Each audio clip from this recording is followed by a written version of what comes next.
Good morning, everybody, and welcome to this webinar on the treatment of asthma. Thank you for attending. And before we start, I just wanted to say if you have any questions, you can write them in the question and answer pod here. And I will answer them when it's possible, when there is a break in the lecture. So let's start talking about asthma, which is an extremely common disease in the patients we see. And the first thing I always stress when we talk about asthma is whether it is the allergic asthma or non-allergic, because it makes a huge difference to the treatment.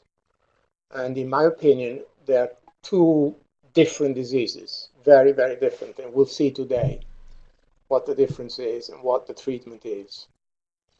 Chinese books don't make such a distinction. I've read every Chinese book I've got here that I could on asthma. They don't make this distinction and do not talk about atopy. We'll see in a moment what atopy is. So allergic asthma can also be called atopic asthma, often linked with atopic eczema. Chinese books do make a distinction, as you can see here, between bronchitic asthma and asthmatic bronchitis, which is not, it's a distinction not made in Western medicine, so it's not clear what it is.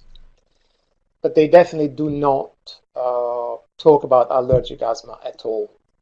And strangely enough, even in Western medicine books, such a distinction is not made very clearly.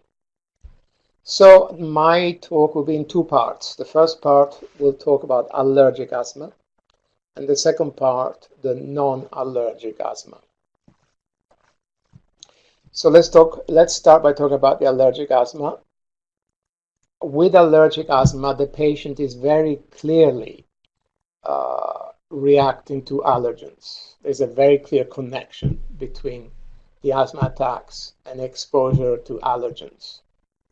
And the allergens, you can see here, they're pollen, and cats and dogs are very strong allergens, and the dander of cats and dogs. Dander means basically the dander of cats and dogs is the same as our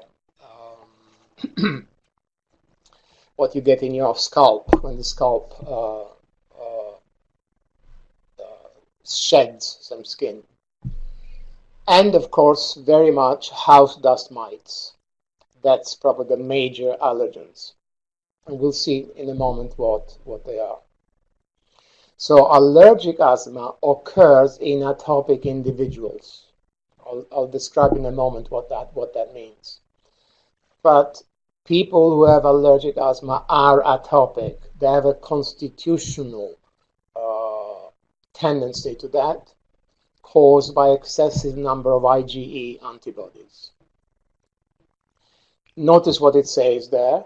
Not every atopic individual will develop allergic asthma, but all those who do are atopic.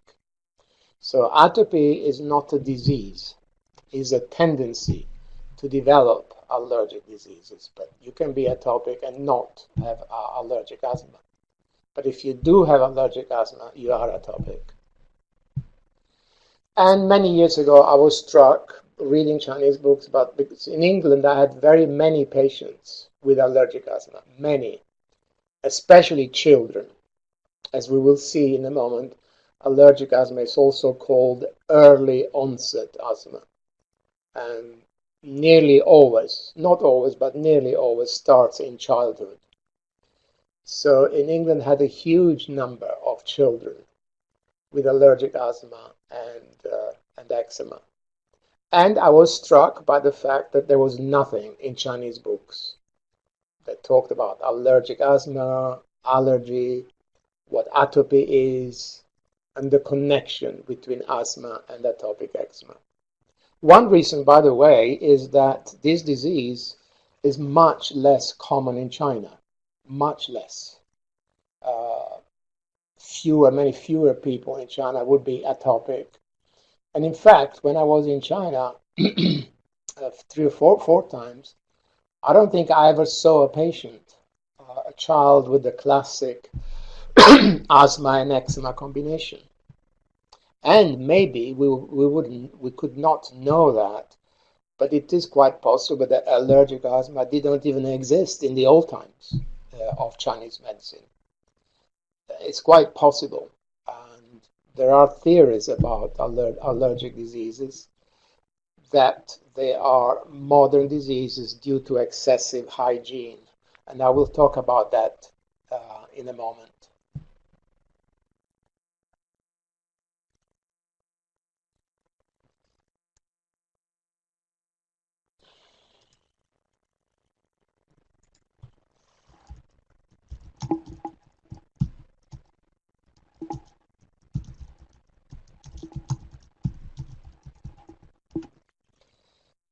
So so these are the features of allergic asthma. Associated with eczema, you see that all the time, especially in children. Clearly allergic. The asthma attacks are elicited by exposure to dogs, cats. The skin tests are positive. Skin tests for allergens. We'll see some pictures of these skin tests. And wheezing is the main symptom. Notice that. Wheezing as opposed to cough. And I don't know if you've ever heard someone with an asthma attack, they wheeze on exhalation. They can't breathe out. And later on, in one of the slides, I have a YouTube link with a very typical sound of an asthma attack. And it's wheezing, like that. There is not a lot of expectoration of phlegm. Notice that. That's a very important feature. We will see in a moment why. There is a clear familial incidence. I saw that all the time when I saw my children patients in England. Either a brother or sisters had the same, or the parents, or the grandparents, or an uncle or an aunt. There is a clear familial incidence. It occurs in atopic individuals. I mean, these people have a constitutional tendency to allergic disease because they have a higher number of IgE antibodies. We will see very soon what that means. And lastly, usually early onset, not always. Early onset means it starts in childhood, and it usually does. But as I said, not always. And just as a contrast, we will talk about non-allergic asthma later in the lecture, but just as a contrast with the allergic features, which are here, these are the features of non-allergic asthma, and they are basically the opposite. Not associated with eczema, not allergic. The main symptom is not wheezing, but cough. There is definitely phlegm. Often in children starts after invasions of wind or repeated invasions of wind, and no familial incidents. And we'll come back to this. I just have it here as a contrast with the allergic asthma. And these are some illustrations of allergic asthma. As you can see, there is a picture of a child here. It's more common in children. Again, with the features of it. And as you can see here, some of the allergens, which can be food as well. As you can see here, fish and milk. And this illustrates the familial incidence. And this is a positive skin test, which means they make a prick on the skin, and then they put the allergen on it. And if it comes up like that with a wheel, that person is allergic to that particular allergen.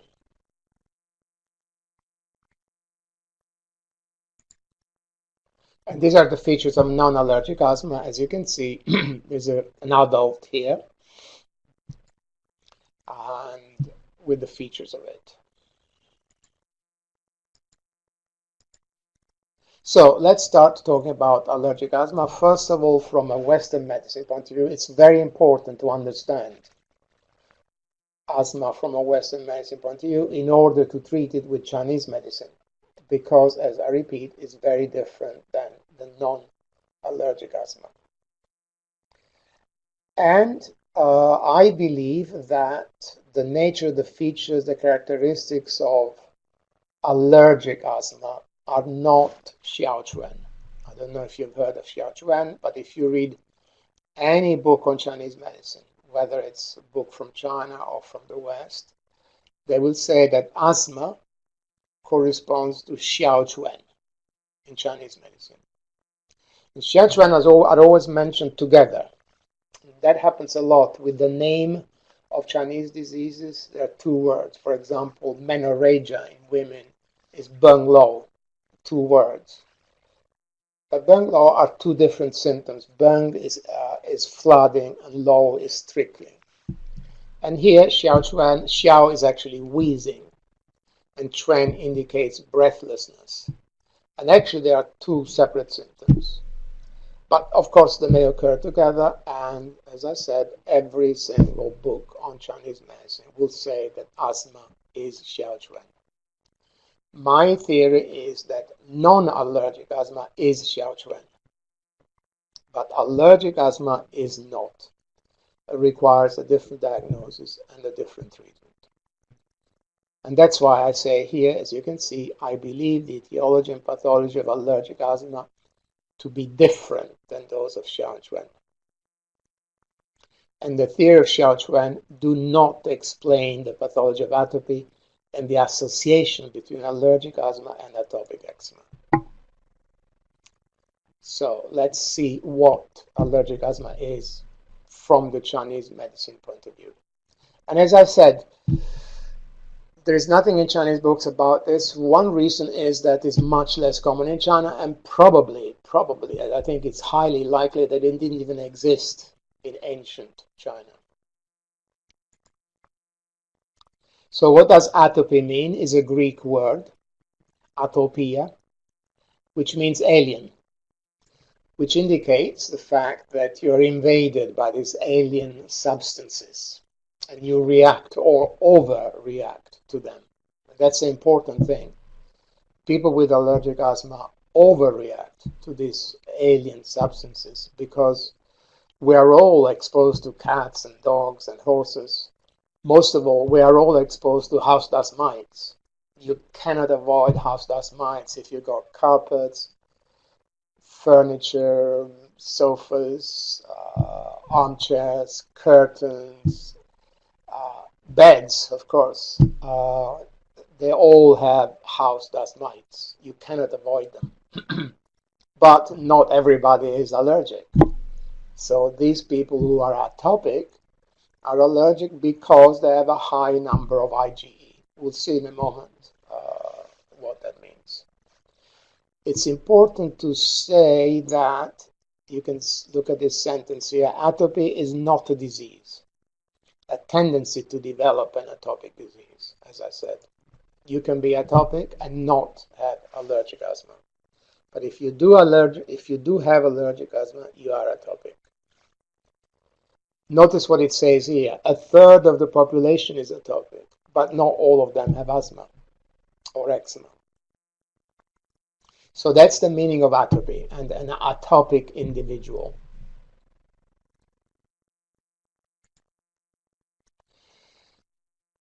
The atopy has been increasing all the time in the past 30, 40 years, which is interesting in spite of the fact that we have always new drugs, as wonderful drugs, and I say wonderful slightly ironically, for asthma, and yet the incidence of asthma is going up all the time. The mortality from asthma has also gone up. And this, in the next two slides here, we have statistics which refer more to 30 or 40 years ago. In the next slides, I have more up-to-date statistics. And in the UK, for example, 12% of children are diagnosed with asthma. That's quite a lot. And notice here, from 1979 to 1996, in the UK, the percentage of children with asthma went from 4% to 12%. That's a huge increase. And the same in other places, in South Wales, in Australia, in the United States, the same. In Scotland, there's been a huge increase on the incidence of asthma and eczema. I have a theory why that might be, and I'll discuss it later. And the mortality rate has gone up too, in spite of the drugs that we have. Notice what it says here. The mortality rate increased by 45% in 10 years in the United States. And some of the beta agonist drugs actually affect the heart rhythm. This mortality now has decreased because the bronchodilators now are more selective, so they're better than they were 20, 30 years ago.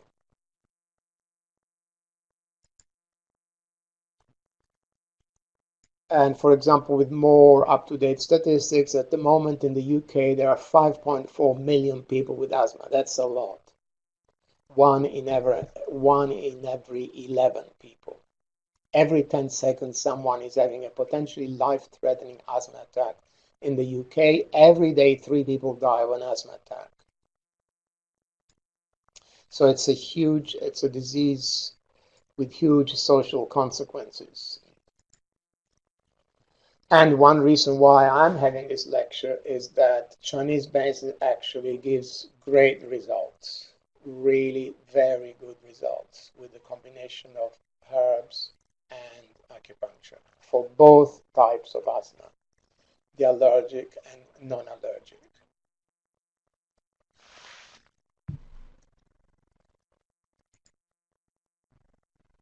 And this is the prevalence of asthma in the United States between 2011 and 2010. As you can see, it's gone up only slightly, but it's certainly not gone down with the use of all the drugs that we have. And the next 6 or 7 slides are actually from the Atlanta Center for Disease Control. It's a PowerPoint presentation that is available for everybody on their website. So I'm not going to go through each slide. I just wanted to highlight some of them.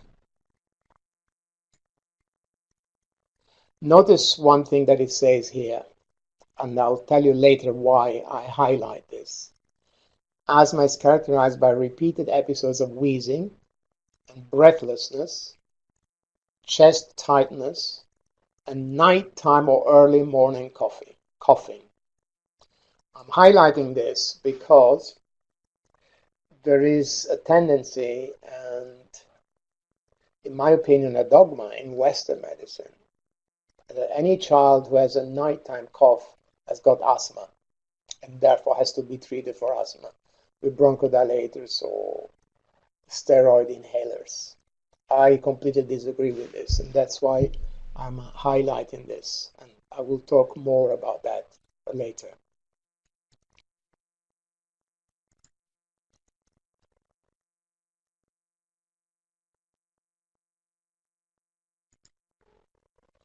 These are statistics relative to the United States, 25 million people, including 7 million children under 18.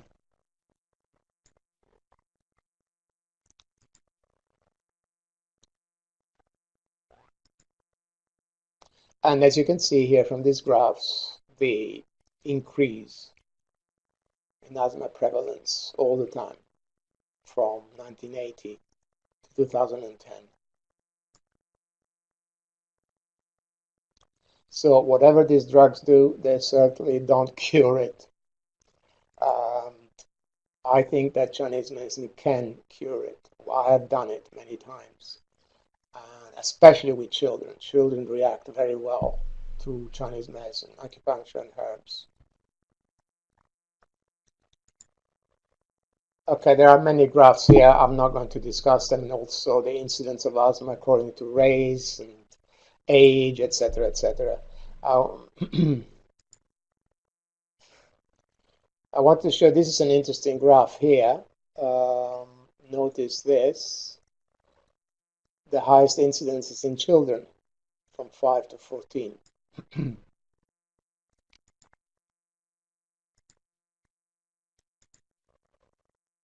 There's an interesting thing here. Notice Arizona. That's one of the highest incidence of allergic asthma or asthma in general. And I read an article some years ago that many people from Chicago were moving to Arizona, people who had chronic obstructive pulmonary disease, some lung disease. So they moved to Arizona because of the dry climate and the sunshine, which would help that. But many of these people started planting in Arizona the same plants they were planting in Chicago, the pollen of which was giving them allergy. So they took the same plants with the same pollen which was causing allergy to Arizona. And that's probably why there's such a high incidence there. Okay, this is still from the Center for Disease Control. Okay, so let's look at asthma in Chinese medicine. So if allergic asthma is not Xiao, what is it?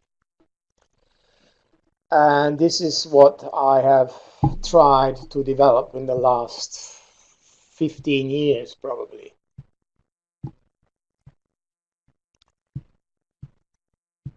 And this slide here is making the point that, in my opinion, allergic asthma is not Xiao.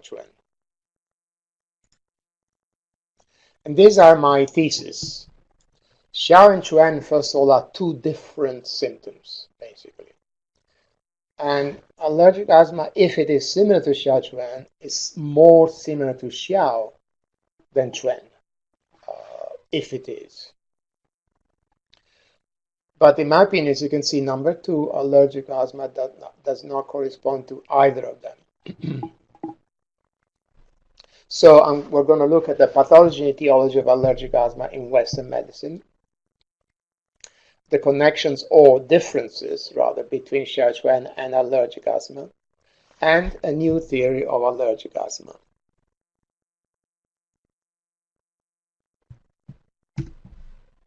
This diagram here is a simplified diagram of the pathology of allergic asthma. Of course, it's very much simplified. So on the left, we have an invasion of allergens, which go to the mast cells. The mast cells are inside the bronchi, and they're also in the nose, by the way. And the mast cells, these are mast cells, these yellow circles here. And these Y-shaped things here are the IgE, which are around the membrane of the mast cells. And atopic individuals have an excessive number of IgE constitutionally. And that's what makes them atopic. And these red things here are the allergens. These red things, they lock onto the IgE.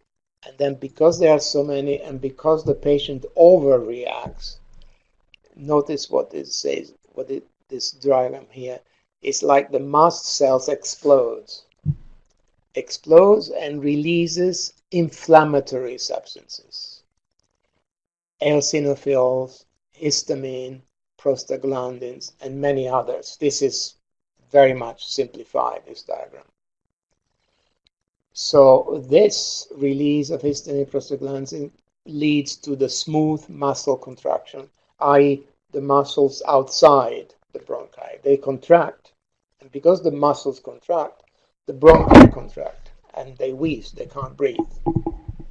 And it causes acute symptoms and episodic wheezes according to exposure to allergens. But then these inflammatory substances persist and they cause chronic inflammation and a chronic wheeze. So at this stage here, the patient has got asthma, allergic asthma, is asthmatic. the bronchi, the smooth muscles are hyperreacting all the time. The bronchi lumen is narrowed. They have a chronic wheeze, and they have a bronchial hyper-responsiveness. They overreact. The immune system overreacts to the exposure to allergens in a chronic way, and by that time they've got asthma. Notice here the result is a chronic inflammation. And the steroid inhalers, which are used so much, are aimed at combating the inflammation. And that's the logic of using those drugs. I will discuss the drugs a bit later. In my opinion, it's the wrong approach, even from the Western point of view, because inflammation is the result of the allergy. So the drug is treating more the effect than the cause. And in fact, they don't really cure anything. They keep it under control, but they don't really cure anything. So this is what happens. And as I said, these atopic individuals have an excessive number of IgE and they overreact. And they've got allergies because they're overreacting. And we have another diagram, similar. Notice that the antigen, the allergen, enters through the nose. Notice the connection between lungs and nose. And the nose also has mast cells. So if there is a hyperreaction of the mast cells in the nose, you got allergic rhinitis, which is also an atopic allergic disease. If the allergen reacts with the mast cells in the bronchi, you got asthma. So asthma and allergic rhinitis are very much a continuum of a disease. The allergic rhinitis happens in the nose, in the mast cells of the nose, and asthma in the mast cells of the bronchi, and many patients have both. Many patients with asthma also have allergic rhinitis. So this is another simplified diagram. There's an excessive number of IgE in the mast cells. They react to this invasion of allergens with the release of histamines, prostaglandins, and many other inflammatory substances such as eosinophils and leukotrienes. And that causes, as you can see here, contraction of the muscles around the bronchi and bronchospasm.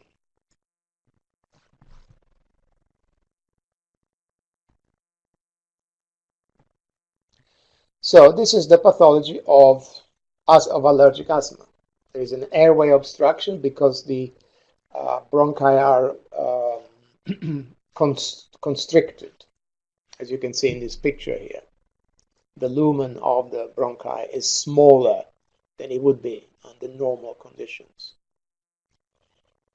There is airway hyper-responsiveness. These people are allergic. They're overreacting to the invasions of allergens. And there is inflammation. And notice what it says here. The narrowing of the bronchi is caused by three things. The internal layer are expanded. There is some mucus in the bronchi. And if you look at this blue band here, these are smooth muscles. There is a contraction of the muscles in the walls of the bronchi, leading to constriction of the air passages. So three reasons for the constriction of the bronchi.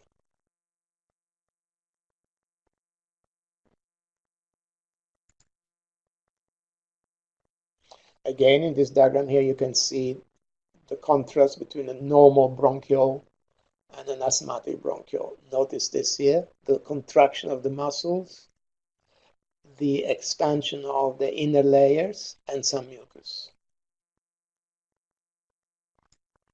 And in terms of symptoms, it's very marked that they can't breathe out. And there is wheezing on exhalation.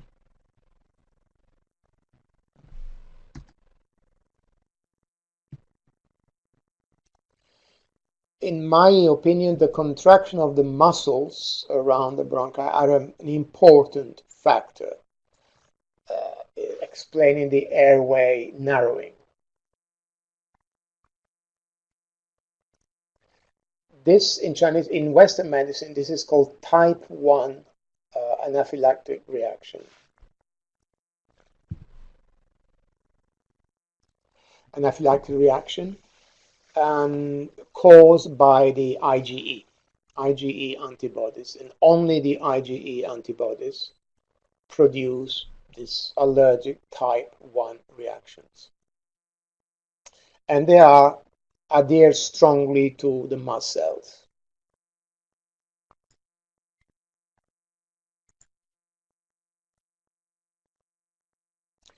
And these are the inflammatory substances that are released, some of them. Histamine, which is causing more allergic rhinitis, but it can also have a role in asthma.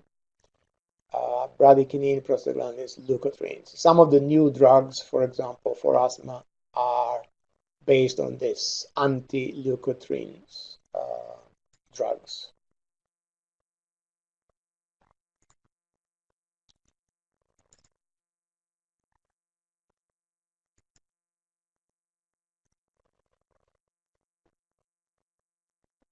So in this slide here describes basically the process that leads to a chronic state of asthma with chronic inflammation and chronic hyper-responsiveness of the bronchi.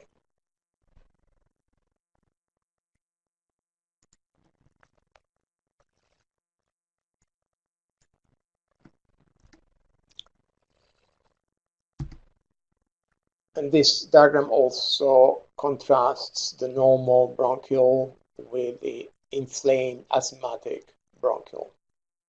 And notice how phlegm here is more the result of the allergic reaction. Notice what it says here: the natural killer T cells release cytokines in response to allergens, triggering inflammation.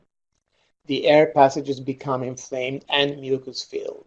So there is some phlegm in the bronchi, but it's more the result of the allergic reaction than the cause of it.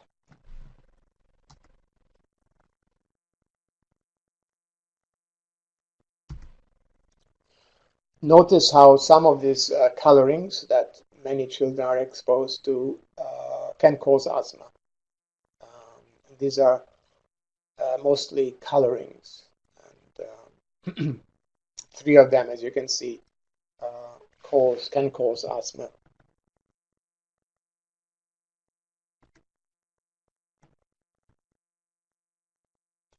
So let's look at the etiology of allergic asthma. In my opinion, the etiology of allergic asthma is mostly constitutional. These people are born with excessive number of IgE, and that's what makes them atopic. And that's why this allergic asthma is also called early onset asthma, and also called extrinsic asthma sometimes. Although we should not take that too rigidly. Allergic asthma can start also later on in life. But it's unusual. I did not see many patients with that. It usually starts in childhood, and very often there is the classic presentation that they have eczema as babies, like 2 or 3 months old. They develop eczema. And then by the time they're 2 or 3, the eczema might get better and they get asthma. Sometimes vice versa. There's a very clear, interesting connection and alternation of eczema with asthma in small children.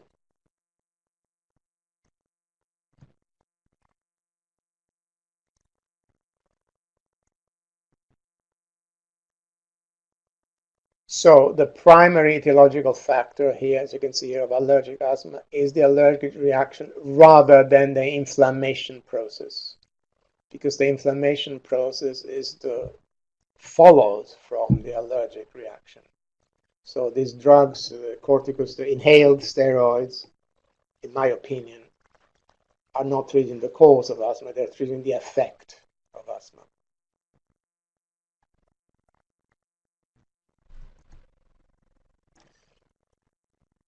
There are I've found a few Western medicine authors who actually disagree with the main dogma that asthma is an inflammatory disease. And as you can see here, some authors place the stress on bronchoconstriction as opposed to inflammation. And for example, notice what they say here. Chemical mediators of inflammatory response are present in normal lungs and do not cause bronchoconstriction. This seems to prove that inflammation is not the primary cause of asthma, while allergy is. This doctor here, Macklem, thinks that airway smooth muscle hypertrophy is the main culprit in producing unlimited bronchoconstriction. In other words, the constriction of the muscles around the bronchi rather than the inflammation, which is actually the result of it. Interestingly, this doctor here expresses his doubts about steroid therapy, as this has no effect on airway smooth muscles. And I completely agree with that.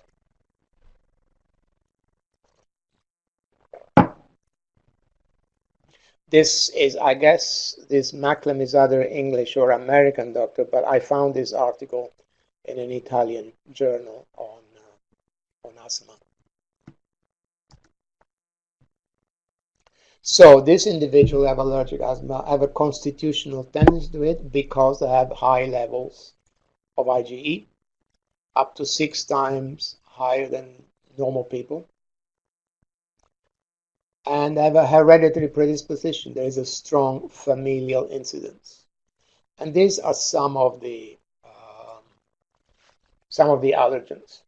The main one is the house dust mite. And actually, the allergen is not the mite itself, but actually the feces of the house dust mites. And they love to live in our beds because they like hot and damp conditions. We shed about 3 or 4 grams of skin a day, and the house dust mites eat our skin. Besides the beds, they are in every fabric. If you have curtains, carpets, sofas, armchairs, etc., you cannot avoid house dust mites, although there are many things you can do to reduce their incidence. We'll see that at the end of the lecture. Pollen, of course, feathers, fungal spores, animal dander, and cat saliva. In fact, cat saliva is the most potent allergen there is. So if you see a child with asthma, they really should not have a cat.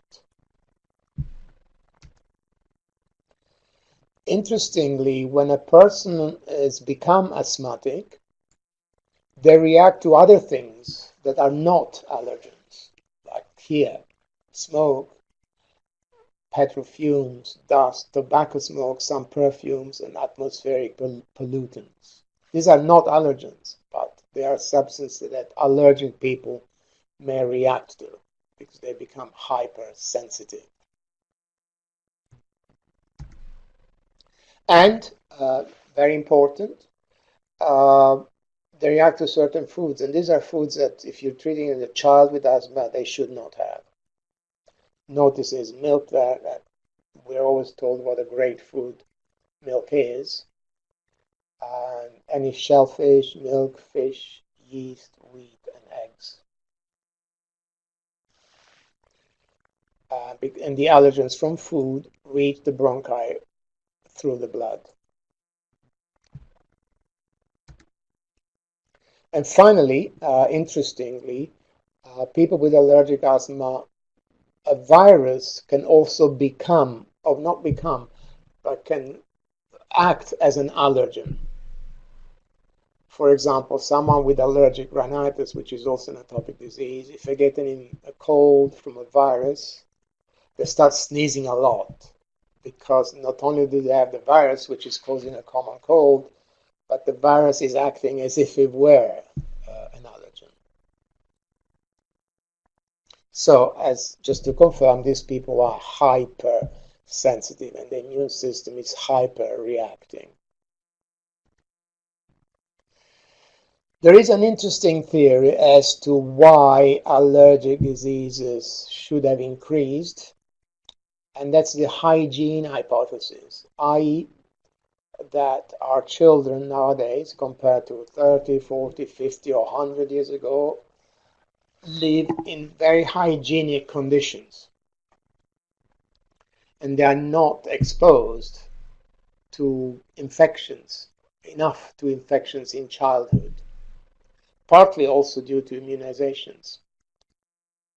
And the exposure to bacteria in childhood actually strengthens the immune system, so that the immune system gets used to it and doesn't react or overreact. And one theory is this hygiene hypothesis. It's not my theory, by the way. It is an existing theory to explain the increase of allergic diseases. And I think there is a lot. I think the theory is very interesting, and I think it's true. Or at least this is at least one reason for the increase. So modern children live in much more hygienic conditions. Our houses are very clean. We've got double glazing, and we use antibiotics at the slightest infection. So this would cause the immune system not developing enough and overreacting to allergens, to which it should not react. There are many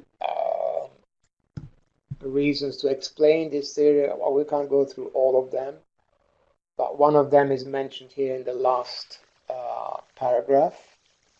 Children attending anthroposophic school. Anthroposophic school are the Rudolf Steiner school, which I think in the United States are called Waldorf schools, where most children are not immunized and do not use antibiotics.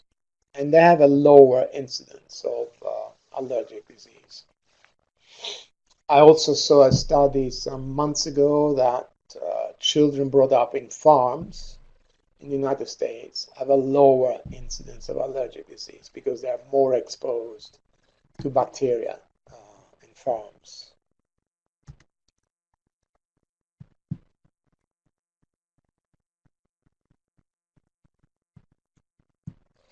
There are also some very interesting connections here with measles. A study conducted in Guinea found that exposure to measles infection protected against the development of atopy. And as you know, we're trying to stamp out measles all the time with increased rates of immunization.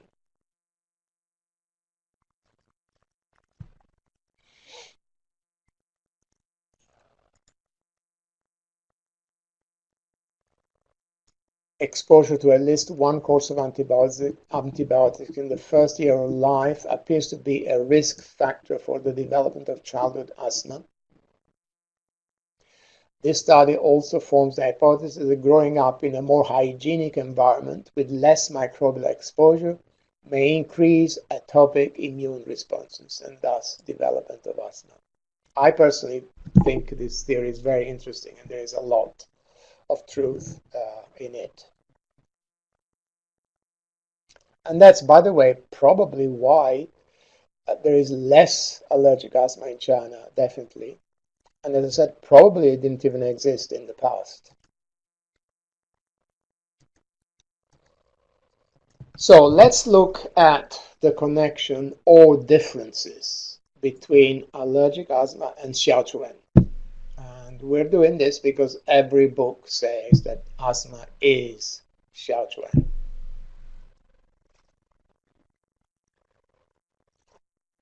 And that's the etiology of Xiao. External pathogenic factors, diet, emotional problems, chronic illness, excessive sexual activity. So let's see if these etiological factors apply to allergic asthma, and my view is that they do not. External pathogenic factors, they can precipitate an asthma attack, definitely, but they're not the cause of allergic asthma. You don't develop allergic asthma because you've been invaded by wind once or 3 times. The invasion of wind can only elicit an asthma attack, but it wouldn't be the cause of you having asthma. And I found that an important gap in the theory of Xuan is that there is no concept of atopy. Let's look at the other etiological factors. Diet. Yes, breastfeeding is important, and lack of breastfeeding can be a factor, but all the Chinese books, when they talk about diet as an etiological factors, say excessive consumption of sour, greasy, of cold foods, which doesn't apply to babies or children. And these are definitely etiological factors in the non-allergic asthma. They definitely are. But not when asthma starts very early in childhood. And as we've seen, dairy foods can be definitely an etiological factor in allergic asthma. Overwork and excessive sexual activity definitely does not apply to children with allergic asthma at all. And neither does emotional stress. If a 2-month-old baby gets asthma, it's not due to emotional stress or weak body condition. So these etiological factors of Xiao do not apply to allergic asthma. It's a different disease. It's more the non-allergic asthma. And the same for the patterns, for the pathology. And this is a book which I actually found by chance. Well, not found. I picked it up. I had it here. I had it here on my shelves. It's a Chinese book. It's a very good book. And about asthma. And like all the other books, it says that asthma is Xiao. This is the etiology, and these are the patterns. If you look at these patterns, especially the first 2, cold fluids in the lungs, that's not asthma. I'll just read you the symptoms of this. For cold fluids in the lungs, it says, amongst other things, chest tightness, sputum roaring in the throat, expectoration of thin white sputum with foam. That is the description of cold fluids, the yin part of Taiyin, in the lungs, which usually occurs in all people. It's nothing to do with asthma. You never see a child with asthma that has roaring sputum in the throat and expectoration of thin white sputum with foam. And for phlegm heat, it has harsh breathing and coarse voice, sputum roaring in the throat, yellow and sticky sputum. Again, that sounds like bronchitis, like a person with bronchitis. So it's just, I don't understand how people can mention those symptoms and say it's asthma. It's not asthma. I've seen hundreds of children with asthma. They don't have those symptoms. That's what led me to think that Xiao is not allergic asthma. It may be the non-allergic one. So, in my opinion, in allergic asthma, phlegm is not the main pathogenic factor. And that's blasphemy. To say that is blasphemy, because asthma and Xiao is due to phlegm, and that's it. I don't think so, for various reasons, which we will touch upon in a moment. If there is some phlegm in the bronchi, as we've seen, it's more the result of the allergy than the cause of it. So in my opinion, phlegm is not the main pathogenic factor in allergic asthma. And that's why the symptoms I've just read you are all description of a lot of phlegm in the bronchi, which is not what children with asthma have.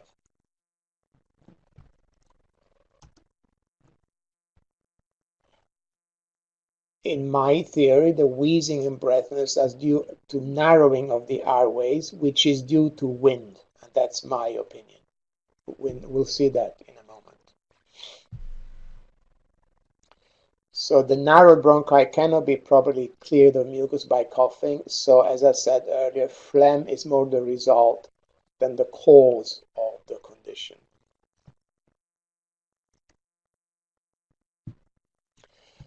In the old Chinese books, Xiao Xuan is always due to phlegm because they wouldn't know anything else. They could not know the narrowing of the bronchi from bronchospasm of the muscles from parasympathetic stimulation without phlegm. They could not know that or conceive of that.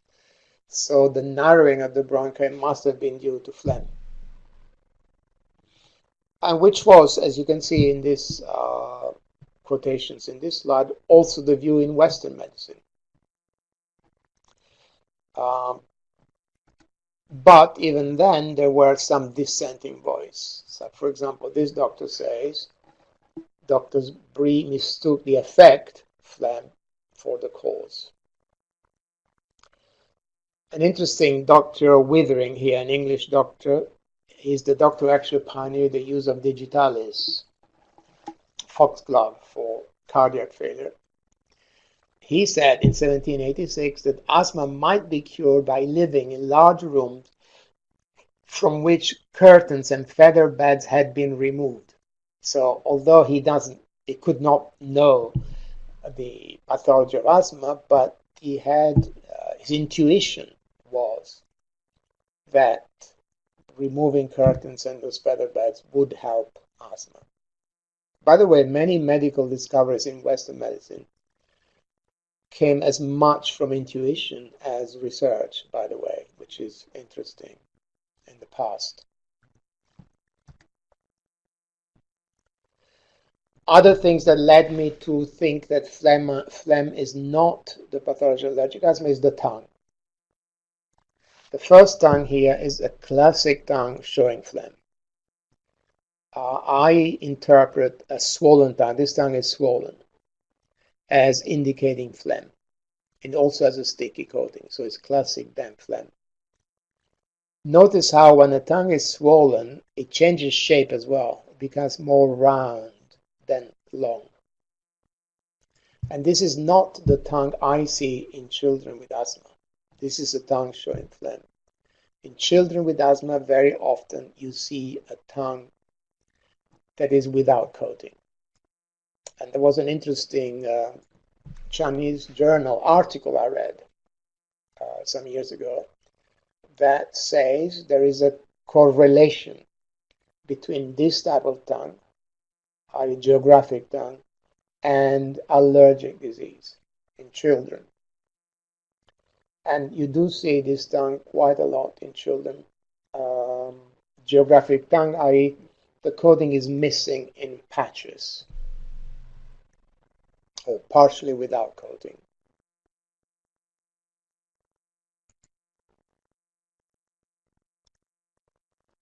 And in this paragraph here mentions that study I just mentioned.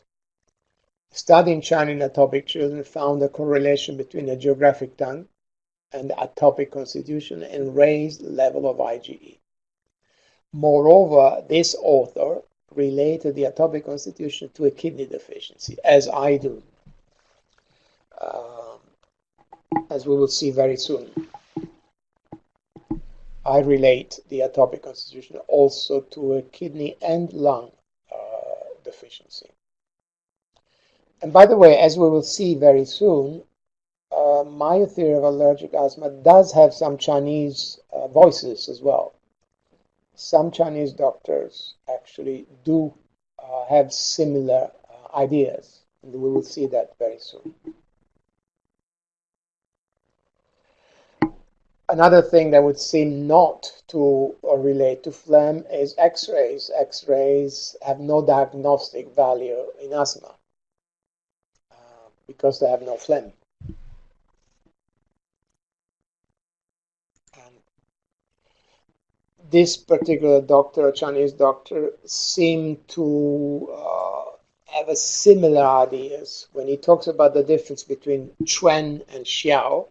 And as I said, if allergic asthma corresponds to Xiao Xuan, it's more Xiao than Xuan. And notice what he says. If the pathogenic factor is expelled, Xuan stops and will never return. In Xiao, the pathogenic factor is hidden in the interior and in the lungs, and is sometimes active and sometimes quiescent. So that's the description of an asthma attack, basically. So he's saying that Xuan is due to phlegm, you expel phlegm, and it goes. In Xiao, the pathogenic factor is hidden, and it comes and goes, like asthma attacks. So as I said, if asthma corresponds to Xiao Xuan, is much closer to Xiao than Xuan. Just a clinical note on acupuncture, which might be interesting and important to note. The use of stomach 40. I tend to think that there is always an over reliance of stomach 40 to resolve phlegm. It's true, stomach 40 does resolve phlegm, but not on its own. To resolve phlegm with acupuncture, you need to use quite a lot of points to stimulate the movement and transportation of fluids in the 3 burners. So stomach 40 would only be one of those points, and I don't think that stomach 40 on its own would do much to resolve phlegm, but it does resolve phlegm. But stomach 40 is a great point, and it does many other things. So I wanted to highlight this because it's a very useful point, and it's got a great action. And don't use it only to resolve phlegm. And notice what it does. Subdues rebellious Qi, and in asthma there is always rebellious Qi by definition. Opens and relaxes the chest, especially in combination with lung 7 and or pericardium 6. It stimulates the descending of lung Qi. So in other words, if I was treating someone with asthma, besides stimulating the descending of lung Qi, I would also use stomach 40 because it has an effect on the chest and subdues rebellious Qi. So it's a great point, and don't use it only to resolve phlegm. So in my opinion, the Biao, if you remember Ben and Biao, Ben is the root of the disease, Biao is the manifestation. So the Biao of asthma is wind in the bronchi. This is a different type of wind. It's not really external wind, and it's not really internal wind, but it's closer to external wind. There's wind in the bronchi, and that's what causes the muscle spasm around the bronchoconstriction. And also wind comes and goes. That's what causes the attacks of asthma. Phlegm would not be intermittent. If your lungs are obstructed by phlegm, like say an adult person or an old person with chronic bronchitis, they're breathless all the time. They don't have attacks like asthma attacks. They're breathless all the time, and they have expectoration of phlegm a lot, and the cough is completely different than asthma. So I personally relate the Piao of asthma, allergic asthma, we are talking about allergic asthma, to wind. Wind with a capital W, as you can see there. And as I said, we will see very soon, some Chinese doctors say the same. So I'm not completely mad. There are other people that say this. And that explains the fact that it is wind, explains why it comes in attacks that come and go. And in between attacks, an asthmatic person is relatively normal. And there are many, in fact, there are athletes who are asthmatic. There was a famous footballer in England who also played for England who was asthmatic. He had asthma. If you have Xuan from phlegm, phlegm is there all the time. There's no way you could play football if you had Xuan from phlegm.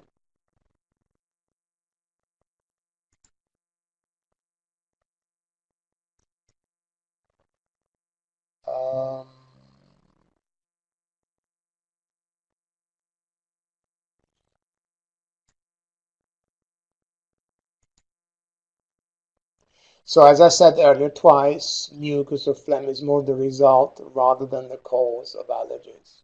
Interestingly, there is also a difference in the type of mucus in chronic bronchitis and in asthma, as you can see here. There are two different types of mucus, and the plugs in asthma have a non-mucus component. So, in my opinion, the Xiao of asthma is wind. As I said, it's definitely not the internal wind of the liver. It's not they can stir external wind, but it's closer to the external wind than the internal wind. That's the Xiao. And this is what wind does. It contracts, causing bronchospasms. Wind comes and goes, which explains the asthma attack can come and go. Wind is non-substantial, it doesn't show up on X-rays. Phlegm shows up on X-rays, and the X-rays of people with asthma don't show that, phlegm. And wind changes rapidly, explaining the fact that asthma attacks come and go. And this is an X-ray here on the right of a person with bronchitis. That's phlegm. And this is an X-ray of an asthmatic child. X-rays don't have a diagnostic value in asthma.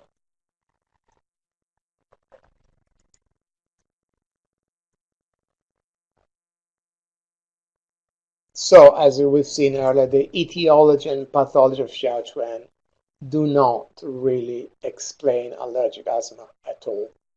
They don't talk about the connection with atopic eczema. They don't talk about atopy. And the connection between asthma and eczema is also easily observed in the Wheezing reaction occurring on the skin of atopic individuals. And that's because of the connection between lungs and skin, which is very well known in Chinese medicine. And strangely enough, Chinese books don't mention that connection. So the connection between eczema, atopic eczema, and asthma. As I said, you see it very frequently in small children. They may have eczema first when they're 3 months old, and then they become 2 or 3, they have asthma. Or maybe the asthma goes, and then when they are 12, they may develop eczema again. So there's a very strong connection, which is very easily explained in Chinese medicine with the connection between lungs and skin.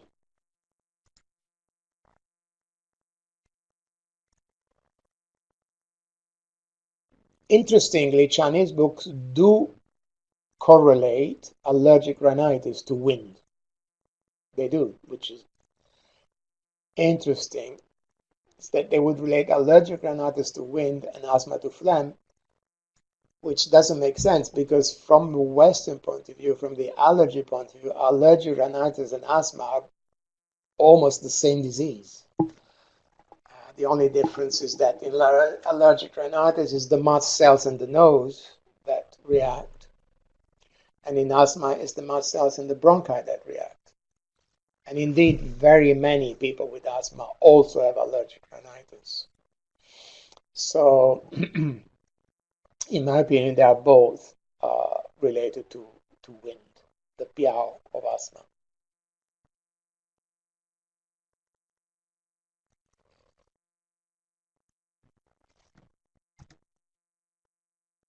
So, as you can see in this slide, in my opinion, the Xiao is wind, as we already said, and the Ben, if you remember, Ben is the root, Xiao is the manifestation. The Ben is a deficiency of lungs and kidneys, but I call it lungs and kidneys way systems. So a deficiency of the lungs and kidneys is related to the atopic constitution. It's constitutional deficiency of lungs and kidneys. They're born with that. That's part of being atopic. But it's a deficiency of the Wei system. What does it mean? It's a more superficial deficiency, only on the Wei system. A small child with a deficiency of lung kidneys Wei system will not have all the kidney deficiency symptoms, obviously, will not have dizziness and tinnitus, for example, or backache.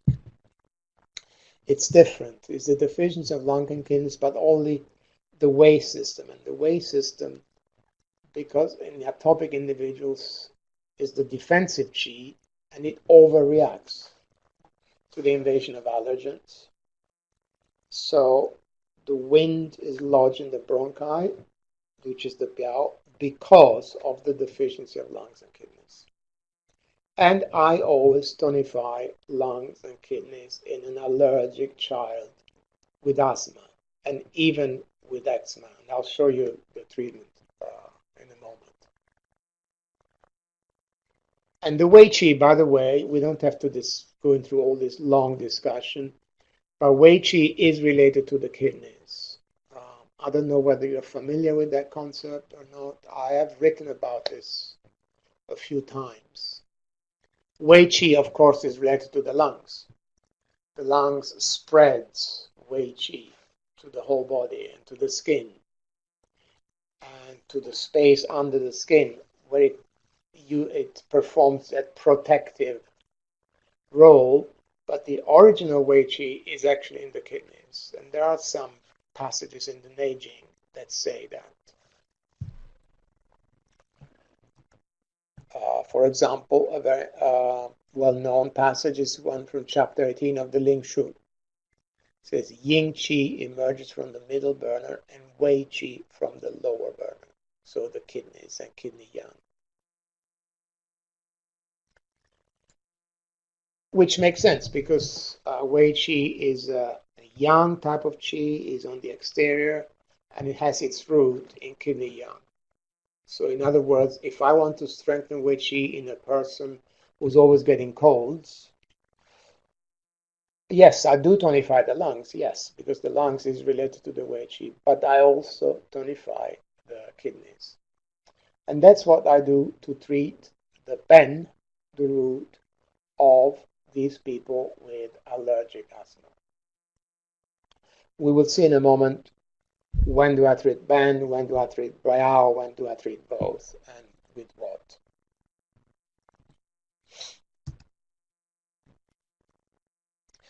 This slide makes the point I've already made. The type of kidney deficiency involved in allergic asthma is the deficiency of only one aspect of the kidney function related to Wei Qi. And therefore a child or teenager with allergic asthma would not have the typical kidney symptoms, so dizziness, deafness, tinnitus, backache, and weak knees. So it's a kind of a superficial deficiency of the lungs and kidneys involving the Wei Qi. As I said, I repeat, there are some Chinese doctor, few, who also relate the Ben of allergic asthma to the kidneys.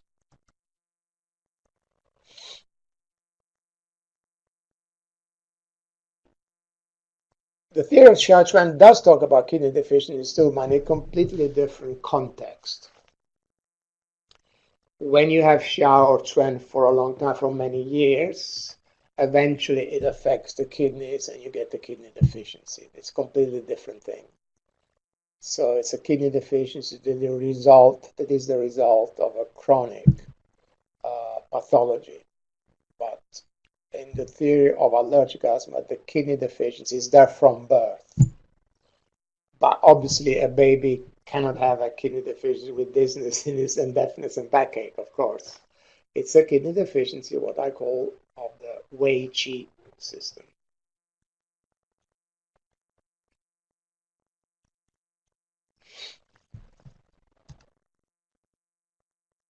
And this is a very long discussion. I have, by the way, an online course on autoimmune diseases, and the kidneys plays a very important role in the immune system, and therefore would affect the atopy aspect of it, the excessive numbers of IgE, and the hyperreactivity. It's an interesting passage from Xiao about the 8 extra meridians, saying that the extra meridians absorb an overflow of qi from the main channels. So when this overflow of qi from the main channels goes into the 8 extra meridians, notice what it says. It is turned into irrigation, warming the organs internally and irrigating the space between skin and muscles externally. In other words, the qi that overflows from the main channels to the 8 extra meridians, part of it goes to the space between skin and muscles. The space between skin and muscles is where the Wei Qi is, and where the Wei Qi performs its protective role. So basically, that's another connection between kidneys and Wei Qi, and also allergy.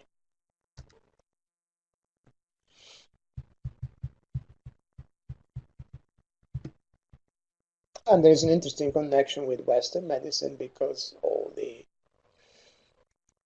cells involved in immune response derive from a common stem cells in the marrow, which is kidneys. So I personally attach huge importance to the kidneys in the immune response, not just the lungs, because the lungs spread Wei Qi. And some years ago, I read an interesting article in a Chinese journal, a study comparing the effect of Xiao Qing Long Tongue versus just kidney tonics for atopic asthma, showed that just the kidney tonics had a better effect than Xiao Qing Long Tongue, and most significantly, they reduced the levels of IgE. And that confirms my theory completely. The effect of the kidneys and the immune system, the IgE, and therefore allergy. As I said earlier, there are some Chinese doctors that have similar ideas.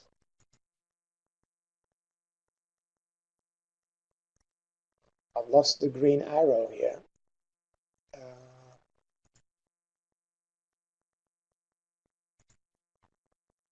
Never mind. There are a few modern Chinese doctors who place the stress on tonifying the kidneys in asthma. For example, this doctor here, Dr. Zhang, believes that in order to treat the inflammation process, the atopy, and the bronchoconstriction, you need to nourish kidney yin. I wouldn't nourish kidney yin, but it's interesting connection he makes with the kidneys. And he says that tonifying the kidneys is necessary not only from the perspective of Chinese medicine, but also Western medicine. Interestingly, and I use this a lot in my practice, sweet and sour herbs stabilize the cell membranes of the mast cells, and they therefore have an anti-allergy effect. We'll see very soon what those herbs are, and I do use them a lot. Like, for example, Wu Mei, the black prune, and Wu Wei Zhe, for example. Sweet and sour herbs stabilize the cell membranes, and therefore the allergic reaction. And notice what he says. He also says that tonifying the kidneys, and especially kidney young, has the effect of regulating immunity by regulating the T cells and reduces the level of IgE.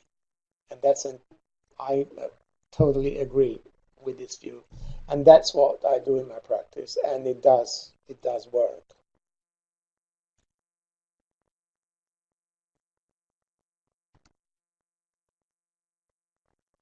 So why do these people have this deficiency in lungs and kidneys? They have it from birth. There is no etiological factor. It's not diet, emotions, overwork, or excess sex. Obviously, it can't be excessive sex. It's just constitutional. There is a familial incidence and they are born with it. But why does it happen? Oh, the green arrow has reappeared. Why does it happen?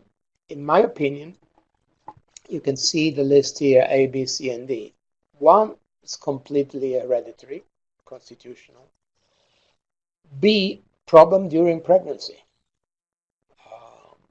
Shock, smoking, alcohol, drugs.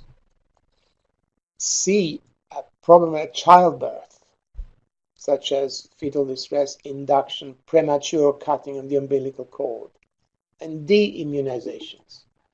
These are the etiological factors. It's not diet, emotions, work, etc., or external wind. And there are many studies. We don't need to go through all of them. And they are in my book, The Practice of Chinese Medicine, Chapter 5. Chapter 5 of my book, The Practice of Chinese Medicine, talks about allergic asthma. And there are many studies that show the connection between things that happen during pregnancy and the development of allergic disease.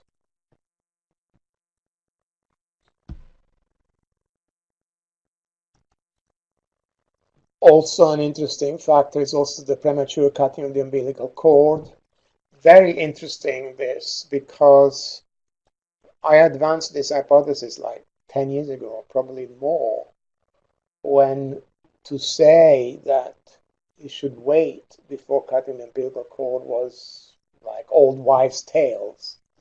If you do a search on Google now, many, many people are saying that now. In Western medicine, I mean, that it is better to wait to cut the umbilical cord. One reason is this, the IgG, which prevent IgE, are the only immunoglobulins that are transported across the placenta. So it makes complete sense to wait before cutting the umbilical cord. And people say that you should wait until it stops pulsating.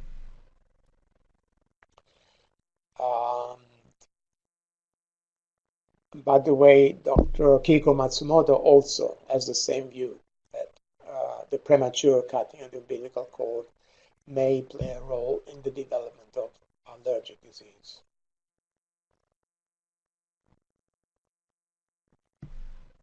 Interestingly, a very interesting connection is that in Chinese medicine they use umbilical cord. Qing Tai is a Chinese medicinal, which is used in children with a weak constitution, and it can be used for asthma, the actual umbilical cord, Qing Tai.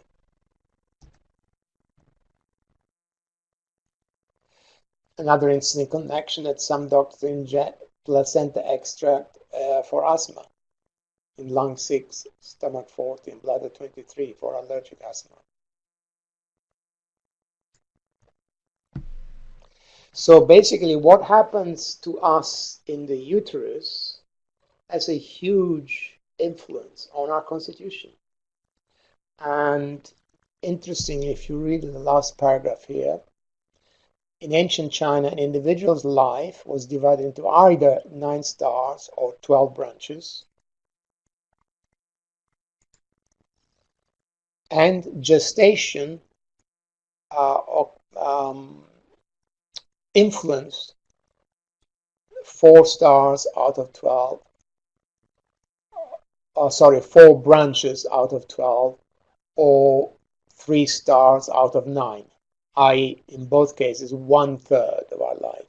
In other words, 1/3 of what happens to us, of our whole life, is determined by what happens in the uterus, which is very interesting, and I would totally agree with that view. So it's not surprising that all the things that happen in pregnancy and during childbirth have a big influence on our constitution.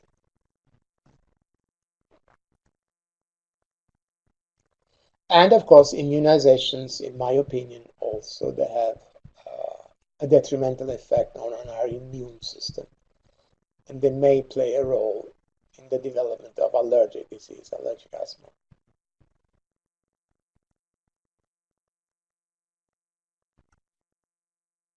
And this slide here talks about the connections between immunizations, or the possible connection between immunizations and asthma.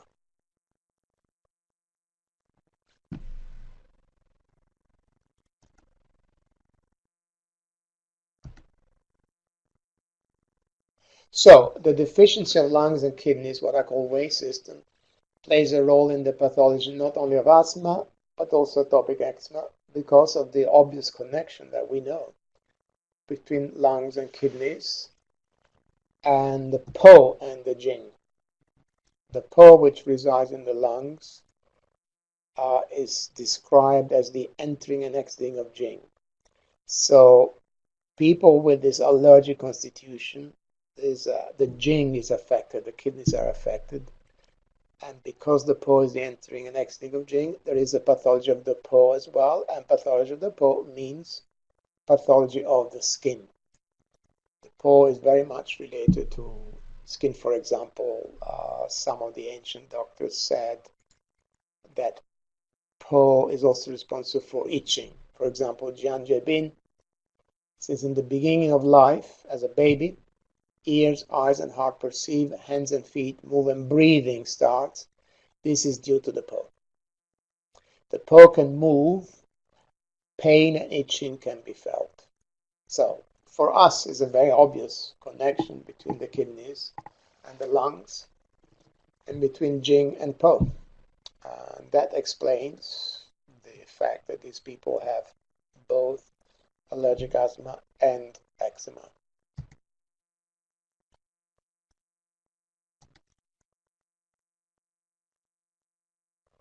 So this is about wind as the piao of asthma, and I have this slide here to show what some modern doctors also say about it.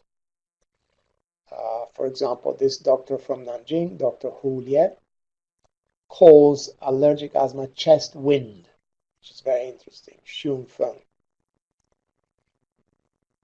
And the bronchial mucosa is like an extension of the skin.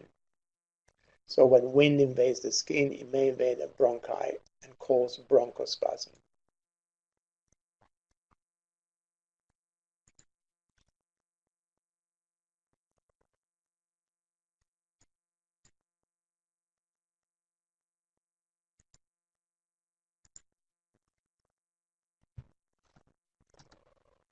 And this is another example of tongues in asthma. The one on the left is actually the tongue of an asthmatic child. It was about 6 or 7 years old. And as you can see, it's definitely not swollen. It is a bit red, and the coating is too thin. So it's a very typical tongue I see in allergic asthma in children. The one on the right is a classic phlegm, tongue indicating phlegm. And this is not the tongue I see in children with asthma at all. This is a classic example of phlegm because the tongue is very swollen. Notice how it changed shape, as I said, and it also has a sticky coating. And this is the tongue that you might see in an adult with non-allergic asthma, which is Xiao Xuan.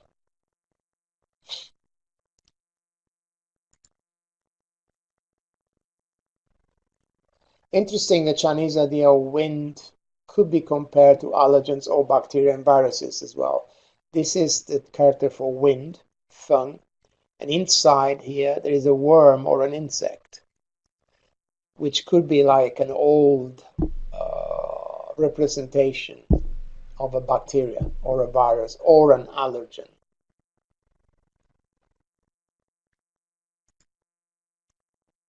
We've already seen this quotation from this doctor.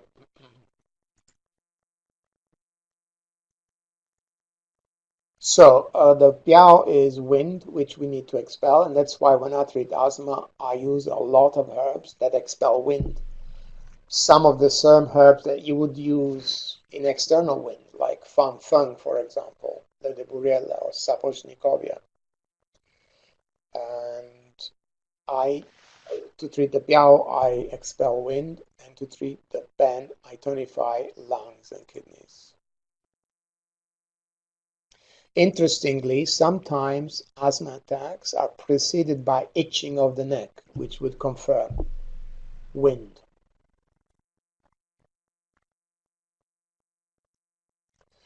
I noticed this Chinese doctor, Dr. Chen, treated 106 children with asthma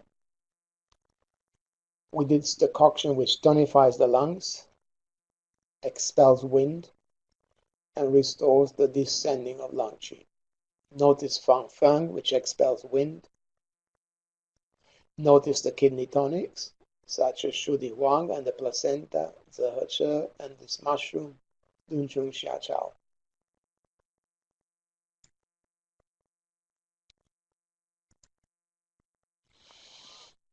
And this doctor, Chinese doctor, explains that kidney deficiency is the root, the pain of asthma in children, which is what I think. This is contrary to the traditional theory according to which kidney deficiency only plays a role in chronic asthma in adults. In children, the kidney deficiency is there from the beginning, which accounts for the atopic constitution. Another Chinese doctor also thinks that the main pathogenic factor in asthma is not phlegm, but wind.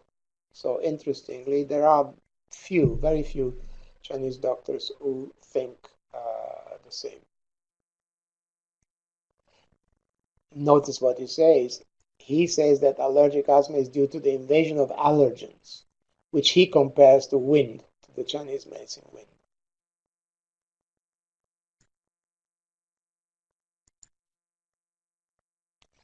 And if we go back for a moment, he also, uniquely among modern Chinese doctors, this Dr. He, sees a correlation between allergic rhinitis and allergic asthma as being two manifestations of the same disease.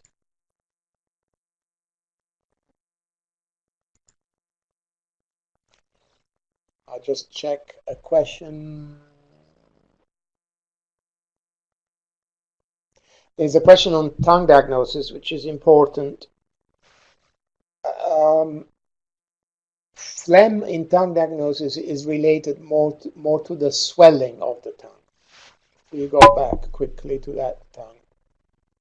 It's important to understand this when we're treating non-allergic asthma. Here, this tongue shows phlegm because it's swollen. I guess you can see it's swollen, especially if you compare it to this. And notice also, as I said, when the tongue is swollen, it changes shape. See, this is kind of round and this is long. So what matters here is the swelling. The swelling indicates phlegm. The coating is less important.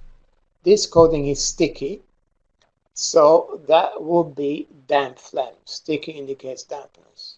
And I relate the coating more to dampness than the phlegm.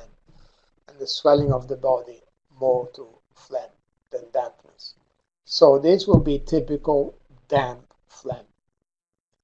But in answer to your question, there are many types of phlegm, and the phlegm can be associated with dryness. So a tongue indicating phlegm is not always like that. There can be many other manifestations, because phlegm can be associated with dampness, with cold, with heat, even with dryness, which seems a contradiction, but it's not, with wind, etc. So this tongue indicates phlegm because it's swollen, not so much the coating. The coating tells us what type of phlegm it is, which is damp phlegm. Okay? It's important to understand, especially when we're talking about non-allergic asthma, because in non-allergic asthma there is phlegm.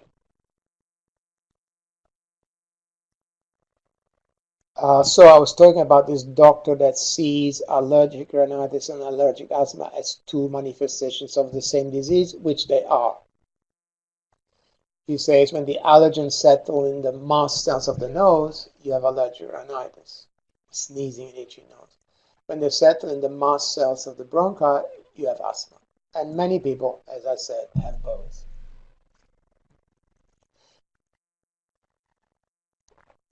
Like me, this Dr. He also says that the episodic nature of allergic asthma reflects the characteristics of wind coming and going.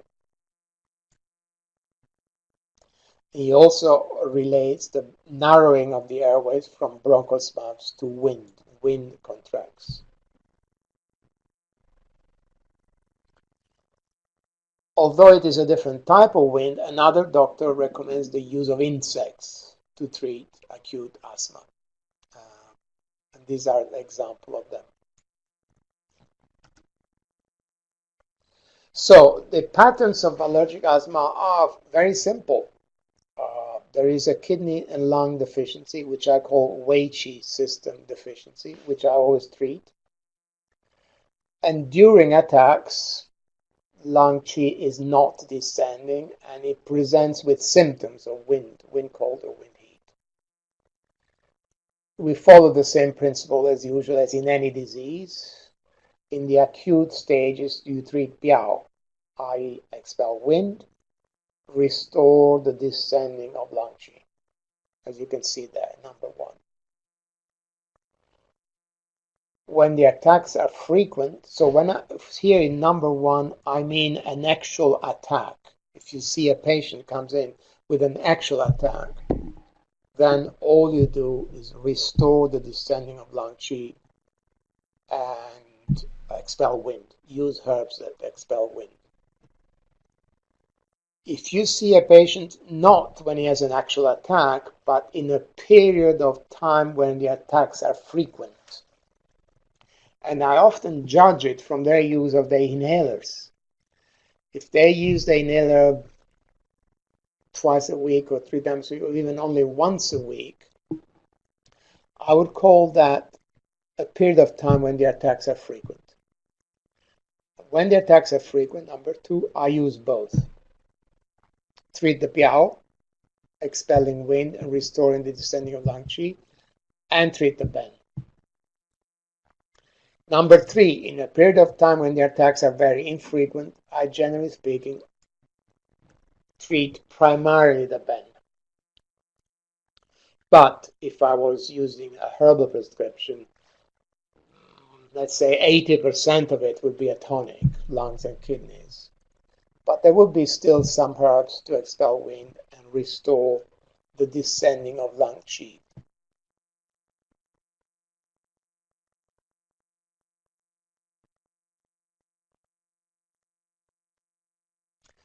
There's a question here, does the sticky phlegm coating look drier compared to the greasy coating? In my opinion, sticky and greasy is the same thing. That picture I showed you was the coating was sticky or greasy. I don't make a distinction between sticky and greasy. In Chinese, there is a distinction between Hua and Ni. But we don't really need to go into that. Sometimes the tongue can be swollen and dry. It may seem a contradiction to you. How can you have phlegm and have dryness? You can, because phlegm is an accumulation of pathological fluids. Dryness is a deficiency of physiological fluids. Many adults, especially old people, have both dryness and phlegm. And there are prescriptions that do that, that treat that. And my view is always that if there is a herbal prescription for something, that pathology exists. Okay, so these 3 situations are very important. This is an actual acute attack. Obviously, only treat Xiao. Number 2 is when the attacks are frequent. You treat both Xiao and Ben. Number 3, when the attacks are infrequent, you primarily treat Ben, say 80%, but I would also expel wind and restore the descending of lung Qi.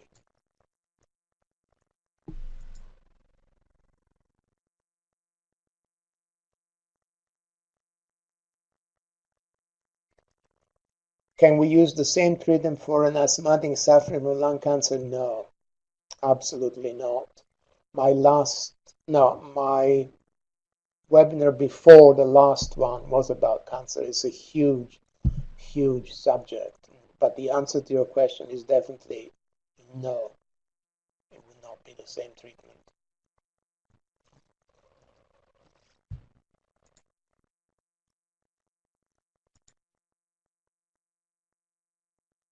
Something else I do with acupuncture, I calm the Shen. Why? Because it has an effect on breathing.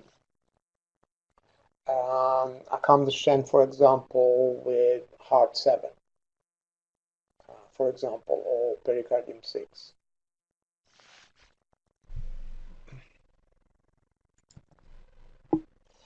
So this is an example of a prescription that I would use when the attacks are frequent. And I use the inhaler, the use of the inhaler also to decide in what phase they are. If they use the inhaler every day, definitely the attacks are very frequent. But even only once a week, I would say, I would still use this method. So it's a variation of Suzhou Jiang Qi Tang, which promotes the descending of lung qi. But I would always modify it with 1 or 2 kidney tonics, and especially 2 Suzhou I would use. And in the 3 treasures in my remedy, that would be clear qi. Clear qi would be corresponding to Suzhou Jiang Qi Tang.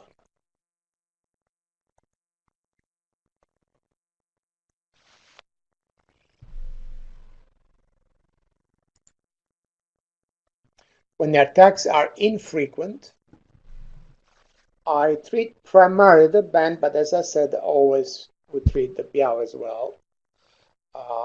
Treating the biao means, I repeat, expelling wind and restoring the descending of lung qi.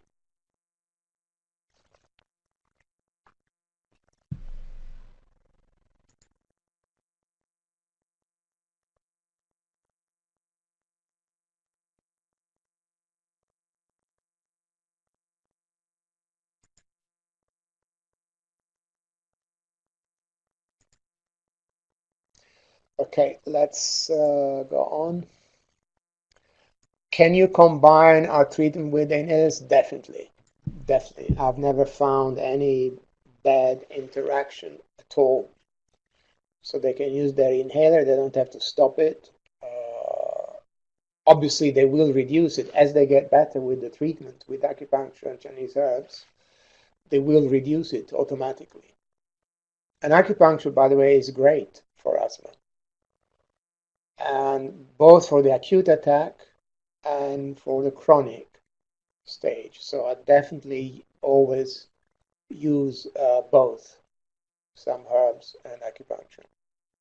And indeed, the frequency of the inhaler can help us gauge the effect of the treatment.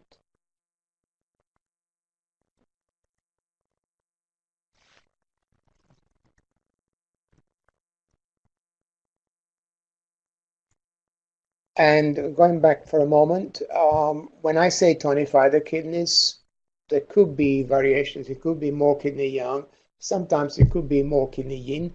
Children do have a yin deficiency. They do suffer from yin deficiency. But it's a yin deficiency that is very different than that of adults. In adults, kidney yin deficiency is due to overwork, usually. That's the most common cause, working too long.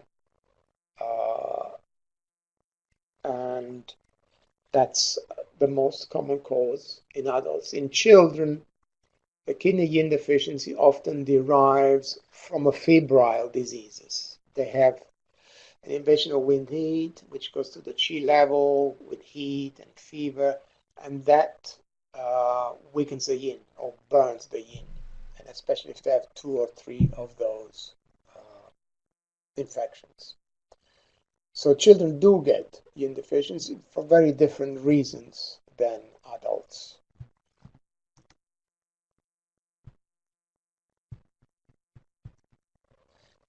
And many Chinese doctors in the chronic stage combine tonifying their lungs and kidneys with using herbs that expel wind and restore the descending of lung qi, and they also use small doses of mahuang, which in theory should not be allowed, should not be done, because mahuang is very acrid and it's for acute stages of wind invasion. But in a small dose, it can be done, and many Chinese doctors do that. By small dose for decoction, I would say just 3 grams, and I do that too, in combination with many other herbs. So it expels wind, and by doing that, it would eliminate wind from the bronchi. But I repeat, in very small doses.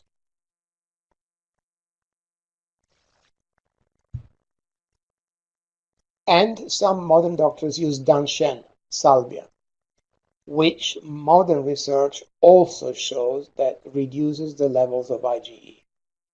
And in fact, if I'm treating a child with asthma, I would always have Danshen in the prescription, together with Wu-Weizi, which also reduces the levels of IgE.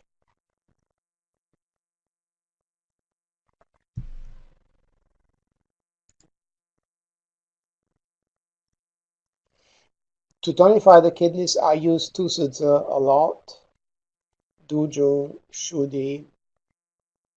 One of these, I would only use actually probably 1 or 2 of these herbs, not all of these together.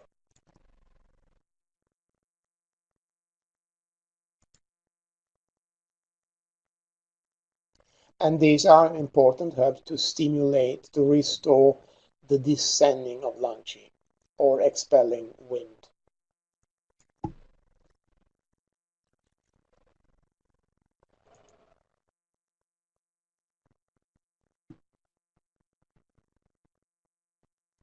There's a question here: in the pediatric treatment of diseases, I was instructed that the digestive function of the human system should always be addressed, as it is not developed early in life. Does this information apply here? Yes, very much so. Both in allergic asthma and non-allergic, but especially, as we will see in a moment, the non-allergic one. But in answer to the question, yes, in a child with allergic asthma, we're expelling wind, restore the descending of lung qi, tonify the kidneys, but I will probably always have a digestive herb, like guya, rice, husks, or shenchu, or shanja, because by definition, the digestive system, the spleen, is inherently weak in newborn babies. And these are herbs that have an anti-allergy effect. They reduce the levels of IgE. And I would always use especially these two, Wu-Weizi and Danshen.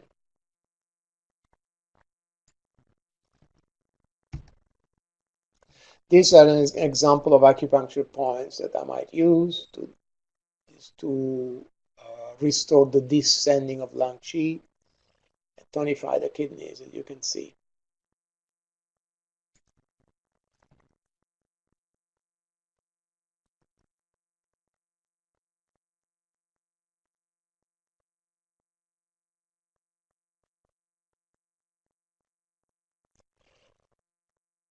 And as I said, it could be kidney yang deficiency or kidney yin deficiency, and this is a list of herbs for the kidney yang, kidney yin, for lung qi, lung yin, to expel wind, to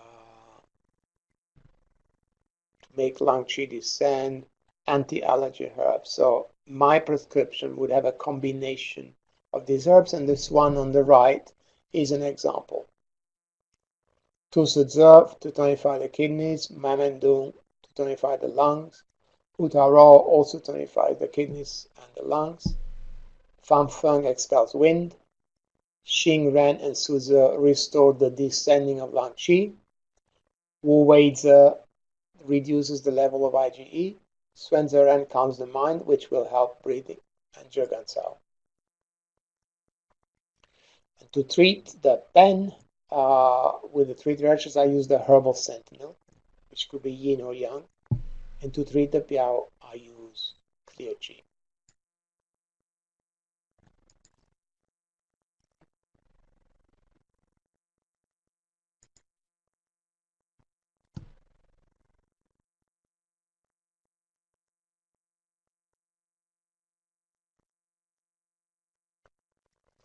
Okay,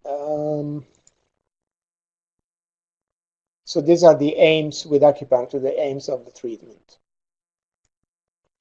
Tonify lungs and kidneys, restore the descending of lung qi, calm the mind, and sometimes you need to tonify the spleen. Why? Because so far I've stressed a lot the differences between allergic asthma and non-allergic asthma, which are big, as we will see very soon. But you do see occasionally, but that's very occasionally, people who have both. But that only happens in adults. And they have both, so they have also phlegm and a spleen deficiency. That's why it says here tonify the spleen. But I repeat, that would only happen in adults. So these are the points that I would use to tonify lungs and kidneys. Restore the descending of lung qi, calm the mind, and tonify the spleen.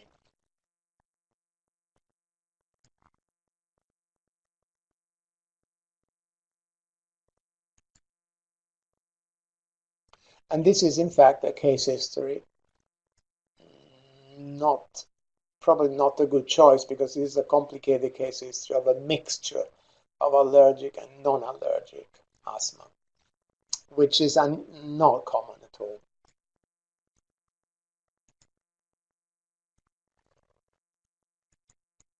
Okay, these are points that you use they're not points, they are lines that you massage in children, which basically corresponds to the reme, the kidneys, and the stomach.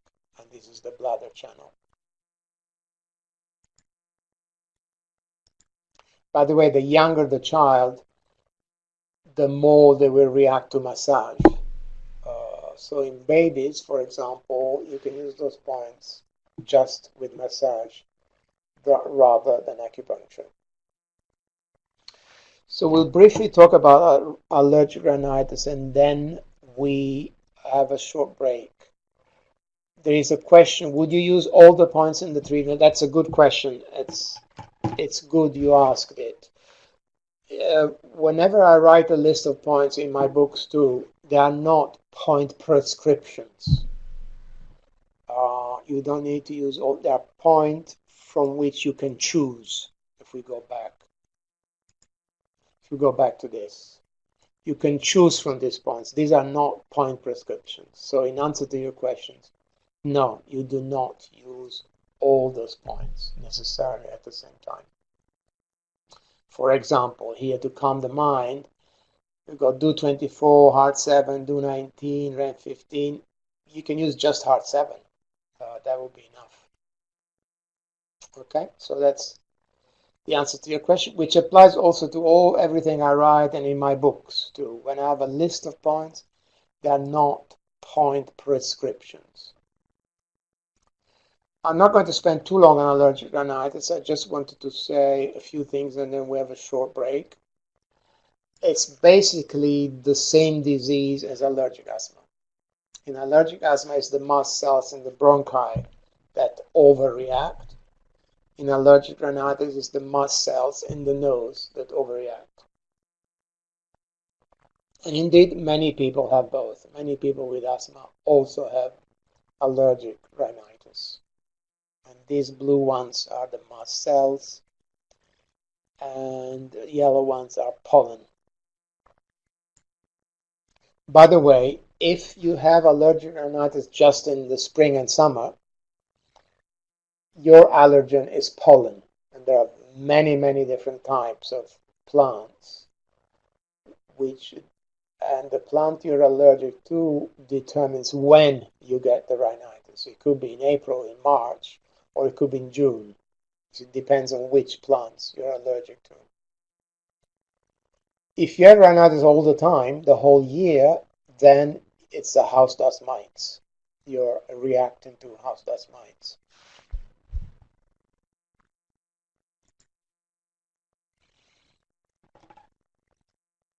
And this illustrates the same thing. These Y-shaped things are the IgE. This is the mast cell. And this is the so-called explosion of the mast cells with the release of inflammatory substances.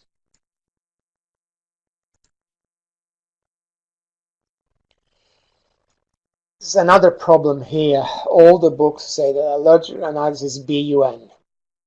I don't want to spend too much time on this. You've all got the handout. By the way, if you haven't got the handout, just send us an email and you will get one.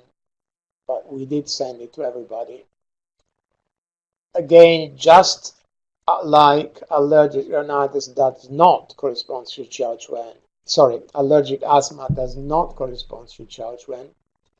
Allergic rhinitis does not correspond to BUN. If you read the symptoms of BUN, they are basically symptoms of sinusitis, not rhinitis. There are other Chinese diseases which hardly anybody mentions, which are BQ, which is nose congestion, which basically corresponds very much to allergic rhinitis. But in my theory of allergic rhinitis, the piao is the same as asthma, it's wind, and the pen is the same as asthma, lungs and kidneys deficiency. And in terms of all the Chinese diseases, allergic rhinitis corresponds more to this called BQ, which could be translated as stuffy nose, or QT, which could be translated as stuffy nose and sneezing. And as I said, not many people, hardly anybody mentions these Chinese diseases, which in my opinion correspond to allergic rhinitis. And BUN corresponds, in my opinion, to sinusitis. The only exception is I found a modern book from the Guangzhou Army Health Department, which relates allergic rhinitis to a kidney deficiency and the deficiency of the Dumay, as I do. Interestingly, the Dumay plays a big role in allergic rhinitis because it goes through the nose. So the kidney deficiency affects us in general, but it also affects the Dumay, and then you get allergic rhinitis. And notice what this book says. The Dumay controls sneezing and stuffy nose and clear nasal water discharge. It's due to deficiency of the kidneys and of the Dumay. And itchy nose is due to wind. This is exactly the same as what I say.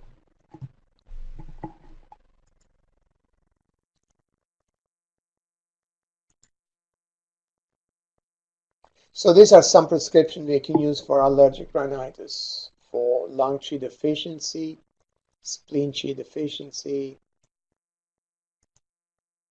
And these are the prescriptions here.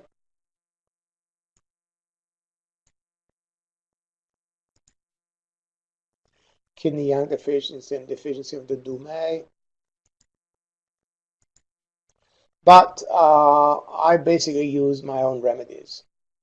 And jade screen is specific for allergic rhinitis, but it is only for the piao. It will not treat lungs and kidney deficiency. It will not treat the cause of it. It's just the piao. So you take jade screen, depending on whether your allergic rhinitis is perennial or seasonal. If it's perennial, you have it the whole year round, which means you're allergic to house dust mites. You have to treat the pen with herbal sentinel and the piao with jade screen, and you take both at the same time. By the way, when I take two remedies, or when I tell patients to take two remedies, I ask them to take them at different times of day. Let's say 6 tablets. Let's say you have two remedies, A remedy and B remedy. Let's say you have 6 tablets of each, 6 tablets of A and 6 tablets of B.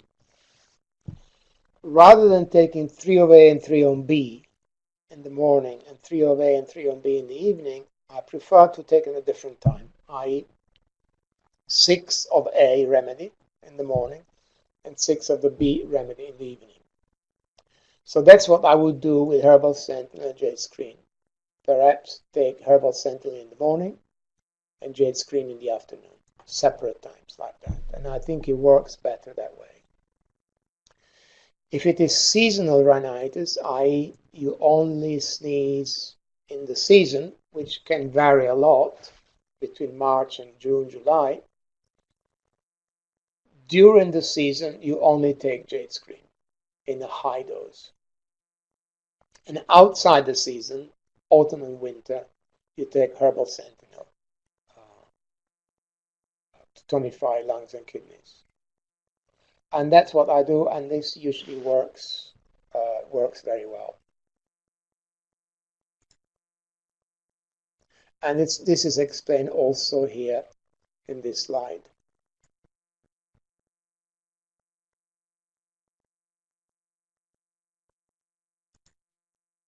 So this is a good place to have a break because we've finished the discussion of allergic asthma.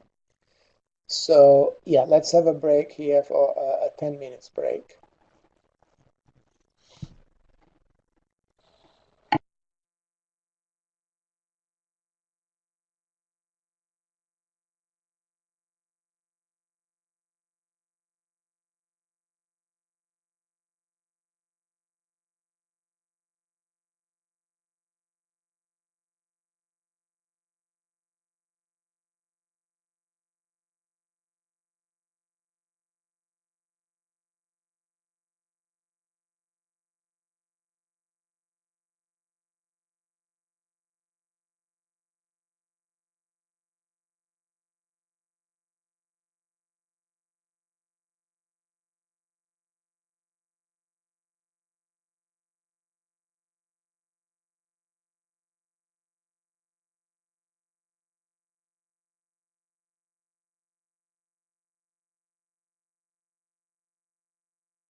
So there are some questions here.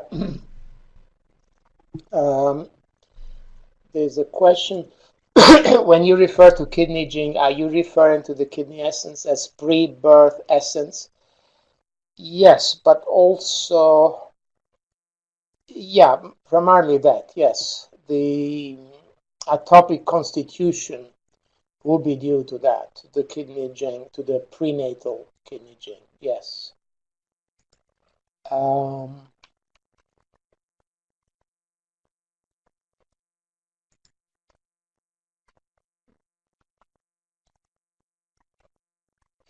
Okay, so let's continue now talking about non-allergic asthma. We've already seen the features of it. This is just to remind you, they are almost the opposite of allergic asthma.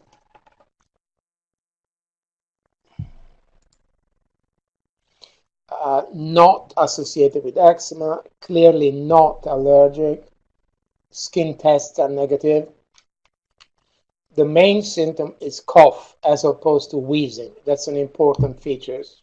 I will explain in a moment why.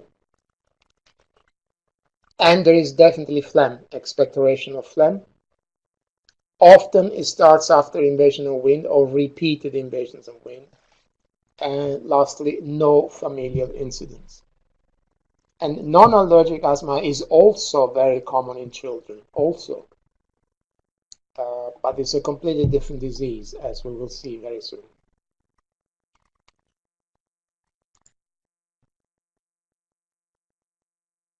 So in non-allergic asthma, the root, the Ben, there is a deficiency of lungs and kidneys too. There could be, but it's primarily a deficiency of the spleen as well. The Ben. And the Biao is phlegm. I made a big thing for allergic asthma not being due to phlegm. Non-allergic asthma is due to phlegm, and it does correspond to Xiao Xuan. It does. And non-allergic asthma is equally common in children and adults. And in adults is due to overwork, in men excessive sexual activity, or the decline of kidney Qi with age. So the kidney deficiency of the non-allergic asthma is different. It's not inborn, it's not from birth, it's not due to kidney gene, but it's due to lifestyle, diet, emotions, and especially overwork. And the deficiency of the spleen accounts for the presence of phlegm. And the tongue is like this. We've seen that tongue before. This is a classic tongue that shows phlegm. It shows phlegm because, I repeat, because it is swollen. The coating is related more to dampness, and because this is sticky coating, it is damp phlegm.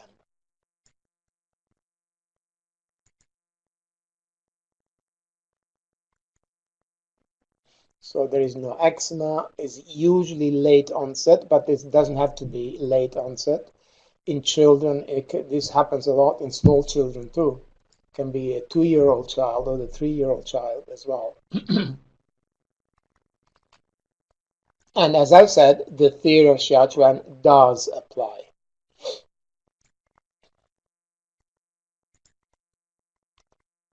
And the tests that for non-allergic asthma are different than those for asthma. The lung function tests are show the decreased lung function. The peak flow charts, exercise test, and histamine provocation test, which will be negative. From a Western point of view, one should exclude bronchitis. And as we will see also in small children, bronchiolitis. We'll talk about that in a moment.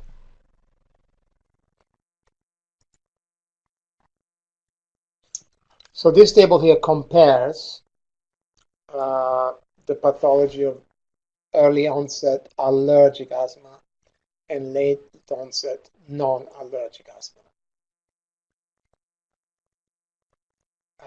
Notice a big difference is this. The manifestation, the PR is wind here and phlegm here. This is congenital, this is due to lifestyle. I repeat, this is called late onset asthma, but it starts, children get it a lot too, so we should really ignore that.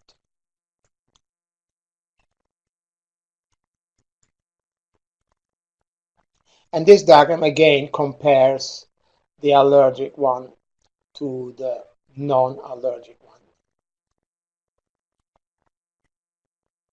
Notice the aggravating factors here, repeated invasions of wind, accumulation, spleen deficiency. We will talk about that.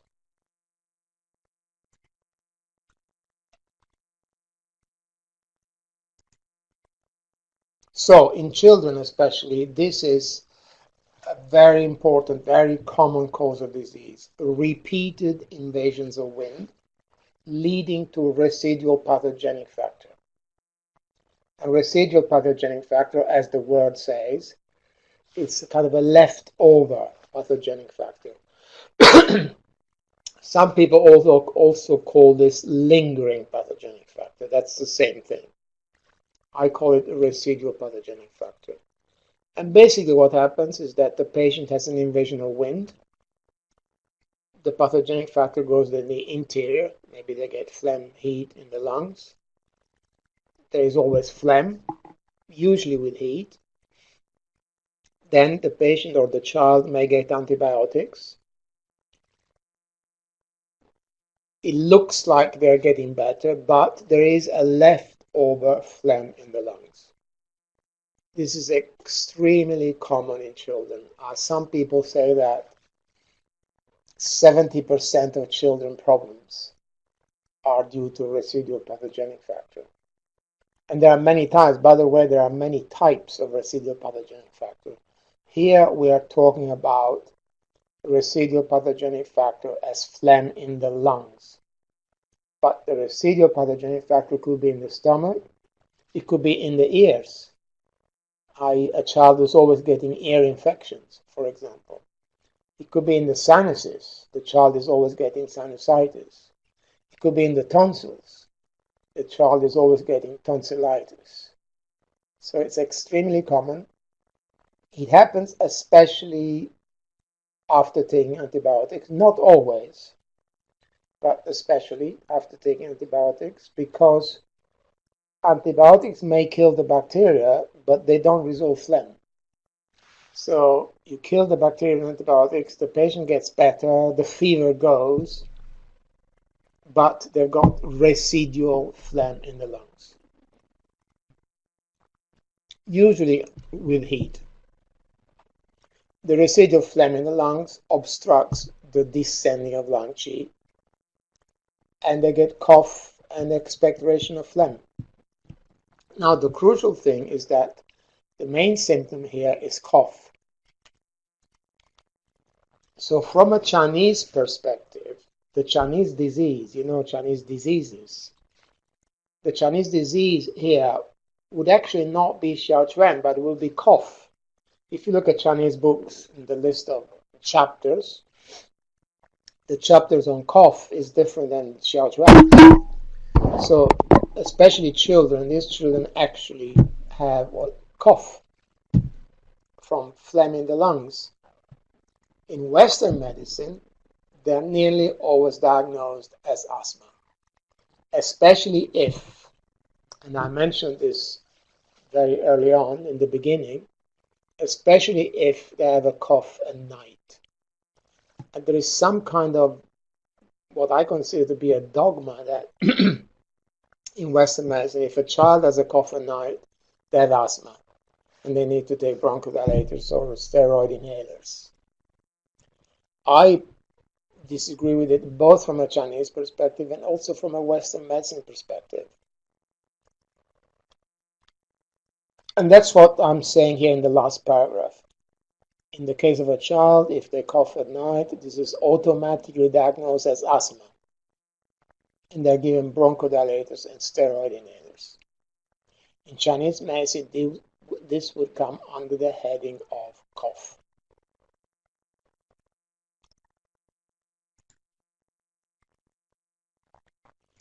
Now, in the case of small children, a factor in the pathology of non-allergic asthma is what is called accumulation disorder, which is basically retention of food, which is, as someone was saying earlier, you need to treat the digestive system in small children because small children are very prone to retention of food or stagnation of food, which is called accumulation disorder in children.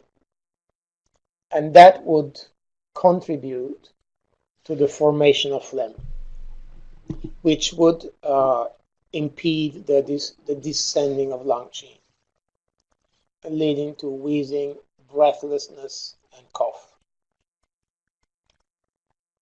Diet irregularity, remember we said that diet did not really play a role in the allergic asthma. It does play a role in the non-allergic asthma.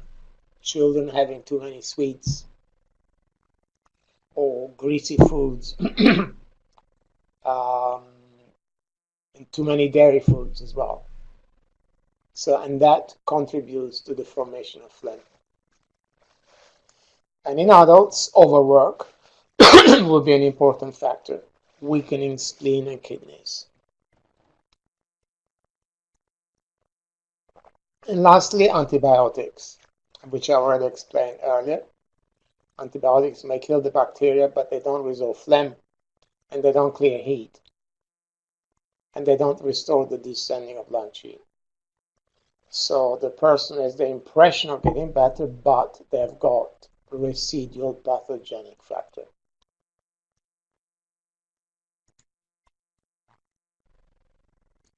So the pathology is definitely characterized by phlegm and obstruction of the descending of lung qi, plus a spleen deficiency. And in children, often there may be the accumulation disorder. And very often what happens is that the child gets an invasion of wind, it goes to the chest, they have antibiotics. Because they have a residual pathogenic factor, they are prone to further invasions of wind. So they may get 3 or 4, one after the other. And that only strengthens the residual pathogenic factor. Now, in small children, the diagnosis of asthma is frequently confused with that of bronchiolitis, which is a viral infection, which usually affects very young children, like 1 year old or 2 years old. And in many cases, they are diagnosed with asthma, but they actually have an infection. Because in terms of symptoms, it's almost impossible to distinguish asthma from bronchiolitis in small children. Which again goes back to my point that these children are often treated as having asthma, they're given inhalers, but from a Western point of view, they may have bronchiolitis, which is a viral infection. From a Chinese point of view, it's cough, it's not Xiao, it's not asthma, it's cough due to phlegm in the lungs. Very simple. Very simple. Very simple pathology, phlegm in the lungs. Usually phlegm heat. So there's no point in using bronchodilators, dilating the bronchi, or steroid inhalers. These are the clinical features of wheezing attacks. Wheezing attacks with shortness of breath usually worse at night, dry cough at night. In adults, it's more of a productive cough, wheezing, patient likes to sit up, etc. This link here, I don't want to click on this link because I'm a bit concerned about not being able to come back through this platform. But you have the link in your handout. and it's a YouTube sound of someone with asthma. And it's a great audio clip of someone with asthma, very typical wheezing.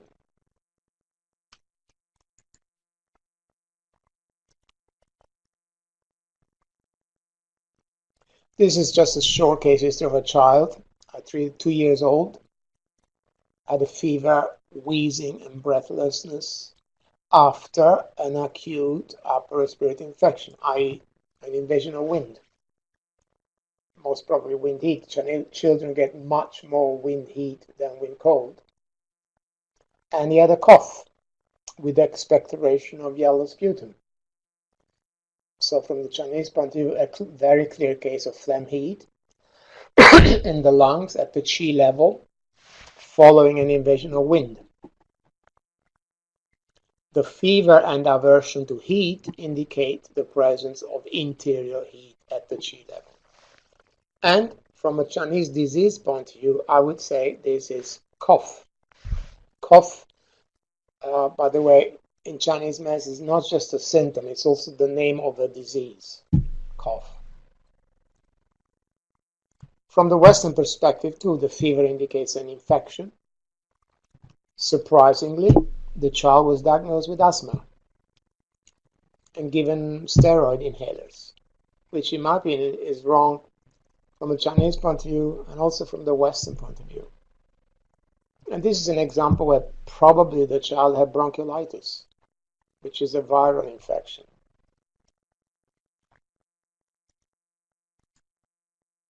So it's a shame that these children are given these inhalers and they may have to take those for years, which is a great shame. It's completely wrong. And Chinese medicine, if you treat this child with herbs and acupuncture, you would clear it within weeks. It will be cleared, and he wouldn't have to take any inhaler at all.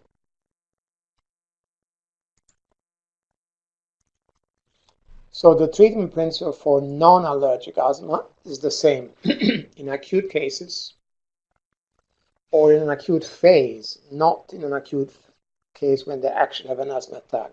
But in an acute phase, you treat Xiao, resolve phlegm, restore the descending of lung qi, if necessary, resolve food accumulation.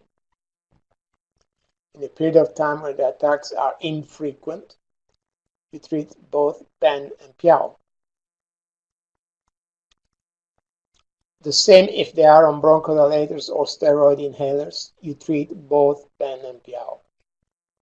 Resolve phlegm, restore the descending of lung qi, resolve food accumulation, tonify the spleen. And as I repeat, there is no problem in combining that with combining the Chinese medicine herbs with the inhalers.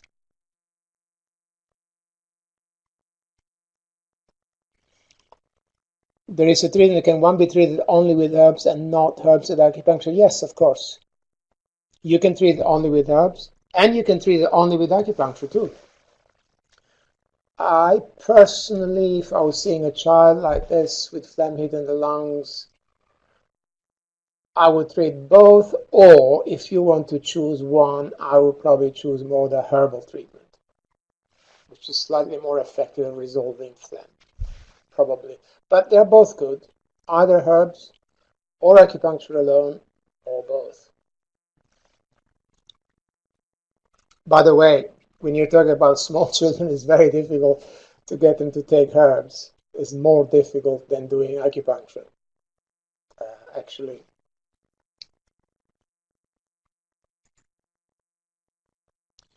So for the acute period, when there is all phlegm, we have to distinguish hot and cold phlegm. It's usually hot phlegm, but it could be cold. And these are the formula for cold phlegm with the ingredients here. A famous one is Xiao Tongue. But more commonly, it is phlegm heat. And this formula here, down here, Qin Hua Tang Tang, is a very well-known formula. I use that all the time.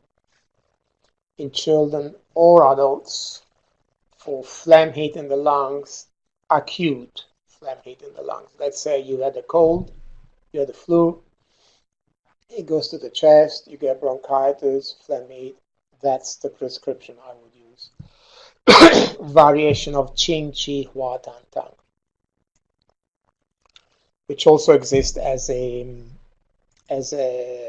patent remedy in China.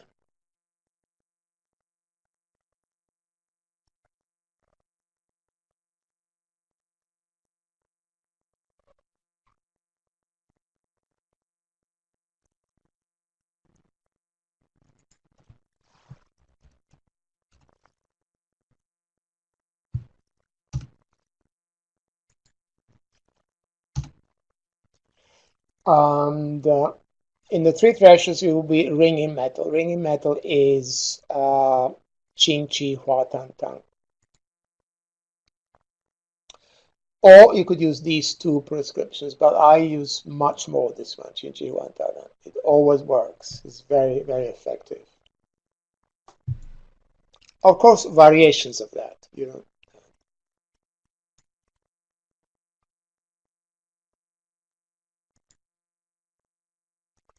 In the chronic period, you can distinguish lung Qi deficiency, spleen Qi deficiency, and spleen and kidney deficiency. Or it can be a combination of those. So these are the prescriptions for lung Qi deficiency. But it's unusual to be only lung Qi deficiency. Usually it will be lung Qi and spleen Qi deficiency. So you would have to use, I would probably tend more to use a spleen Qi tonic modified to treat the lungs as well. But anyway, these are prescriptions to tonify lung Qi primarily. In the three treasures, the herbal sentinel tonifies both lungs and kidneys. And there are two types, herbal sentinel yang, herbal sentinel yin. Herbal sentinel yang is for people with the tendency to yang deficiency. They don't actually have to have a yang deficiency, but the tendency to it. Herbal sentinel yin is for people when you want to stimulate the immune system, reinforce the immune system, and they have a tendency to yin deficiency. For example, the tongue has no coating. Then I would use herbal sentinel yin. And I made this formula, herbal sentinel yin, because I noticed that Chinese books, when they want to strengthen the immune system and the Qi, they're always yang tonic. Always quite warm yang tonics. And I thought, well, what you do is someone has a tongue without coating from yin deficiency. So that's why I developed herbal sentinel yin. These ingredients are similar, but herbal sentinel yin is for people with a tendency to yin deficiency. For example, people who have tongue without coating.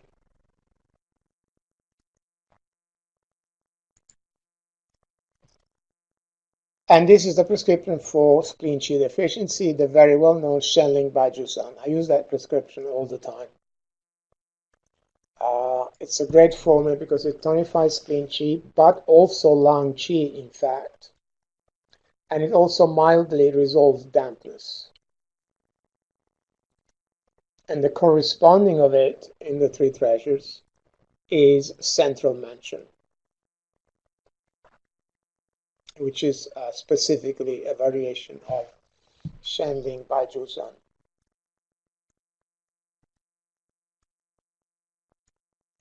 I've got bladder 21 twice in this list here.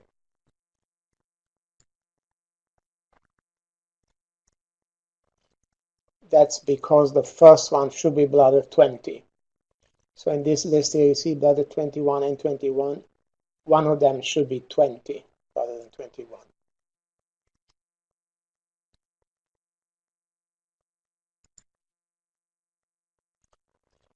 And these are prescriptions for spleen and kidney yang deficiency.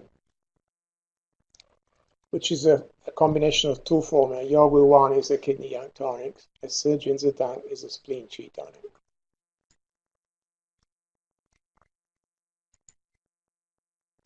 And this is for lung and kidney yin deficiency, as I was saying earlier.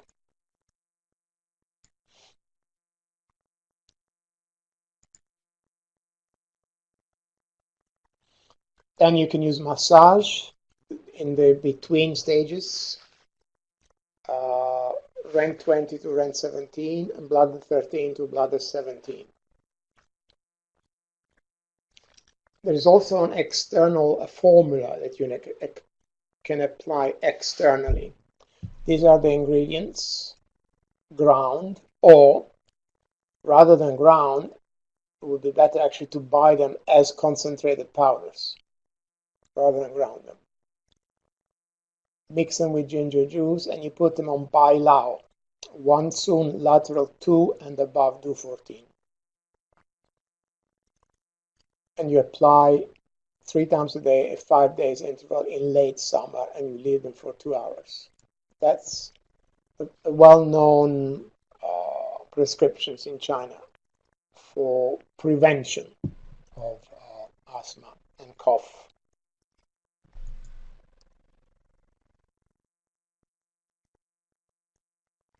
Would the herbal Sentinel Yang support the harmonization and restoration of the Sun Xiao vehicle? In a way, yes, because it tonifies lungs and kidneys. So upper and lower Xiao. So this slide here summarizes the treatment for non-allergic asthma, acute and chronic, Xiao and Ben. Clear Qi restores the descending of lung Qi. Breathe Easy also. Breathe Easy is in the little treasures. These green bottles here are the little treasures for children.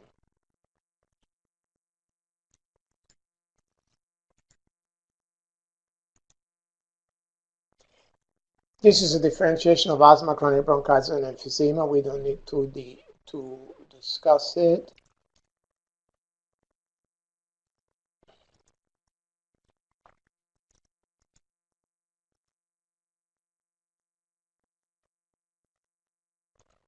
There's an interesting quotation here from a Western doctor. That in many cases, some children are given steroid inhalers, and when they don't have asthma, they have a cough and they probably have bronchitis.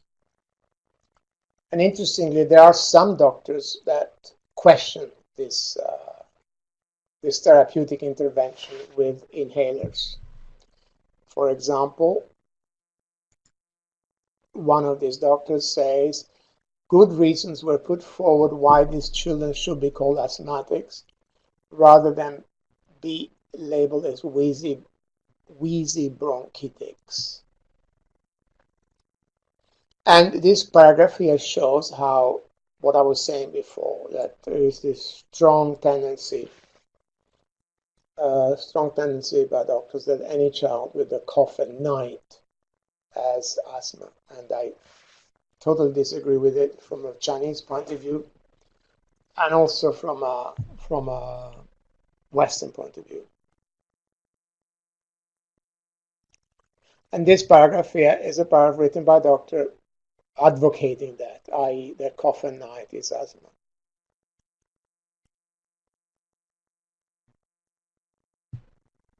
See what he says here, they have a cough at night. There is an unfortunate tendency for these children to be regarded as bronchitic and be treated with antibiotics, which I think is the right thing to do. This is the wrong approach. They are asthmatic, and they should be treated as such. It's quite a dogma, and it's very, very common. I saw it all the time when I saw children.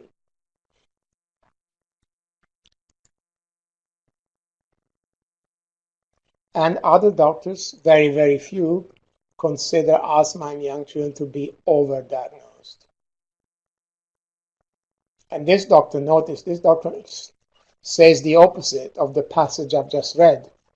He says there are clearly groups of infants and young children who develop wheezing in association with viral infection, yet who subsequently have normal lung function and do not develop asthma. That's exactly what I was saying. But these people here are definitely in a minority. There is a question here on the pulse. What would the pulse be? In this case, it's slippery. The pulse will be slippery, indicating the presence of phlegm. Do you find Ding Xuan an effective point to use for asthma? Yes, definitely. It's a very well-known point. We will see in a moment what Chinese doctors say. Chinese doctors have three basic points that they use all the time for asthma. It's bladder 12, interestingly, which expels wind, bladder 13, and do 14. But we'll see those in a moment. But Ding Xuan, yeah, definitely is also a very good point.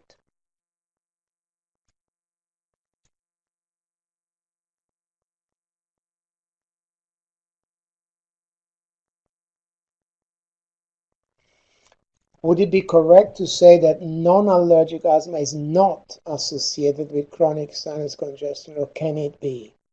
It can be. It's not a distinguishing feature, whether someone has chronic sinus congestion or not, especially in children. The two can be combined, but they don't have to be. Especially children get a lot of sinus congestions and adenoid congestions, and children, they have a nasal voice, they speak like this with a nasal voice. So, yes, non-allergic asthma can be associated with chronic sinus congestion.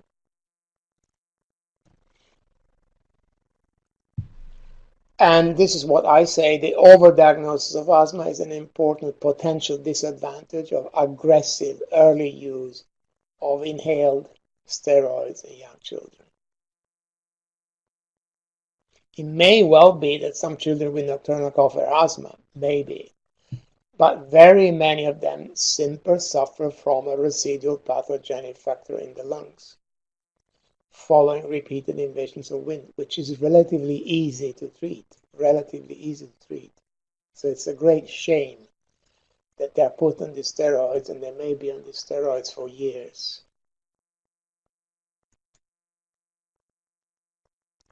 This is emphysema, bronchiectasis. This bronchiolitis is an interesting disease. It's a viral infection.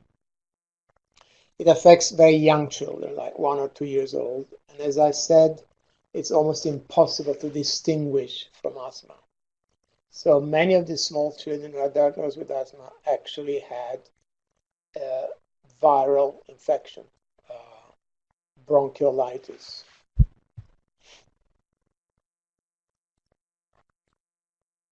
Notice what it says here. Between 0.5 and 2% of all infants admitted to hospital with airways obstruction due to respiratory syncytial virus infection, and remains the commonest reason for hospitalization in infancy. So it's a viral infection.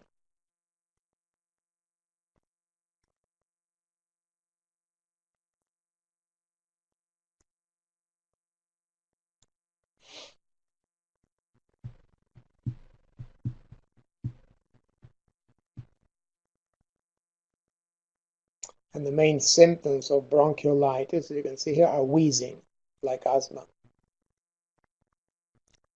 And notice what it says here. It is virtually impossible to distinguish between the symptoms of bronchiolitis and asthma in children under 1. And there is a big difference, because asthma is due to bronchi hyperresponsiveness, contraction of the smooth muscles. Bronchiolitis is a viral infection.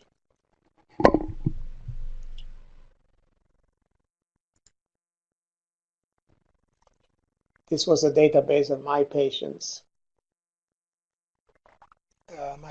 in England.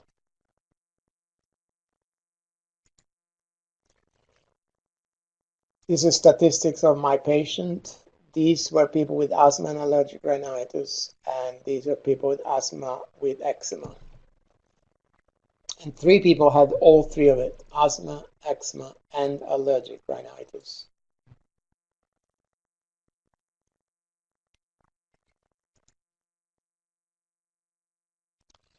So of the 83, 54 had allergic asthma, so more than half.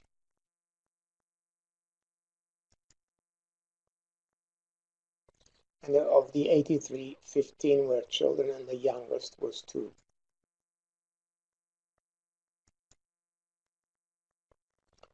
Let's look at some modern Chinese literature. There's some interesting things. I always, when I'm investigating, researching a disease, or always read the Chinese journals. Not so much for the clinical trials, because the clinical trials are not done to the same standards that we have in the West. And the positive results, I feel, are always a bit exaggerated. But I always find it interesting to read their pathology that they consider, the treatment principle that they consider, and the treatment they use. I always find that very interesting. Also because in China, they specialize much more than we do. For example, not only some doctors might specialize in male disorders, for example, but some might specialize only in prostate problems, like benign prostatic hyperplasia, or prostate cancer. So they have huge experience in that field. So it's always very interesting for me to read the pathology they consider, and the treatment principle, and the herbs they use.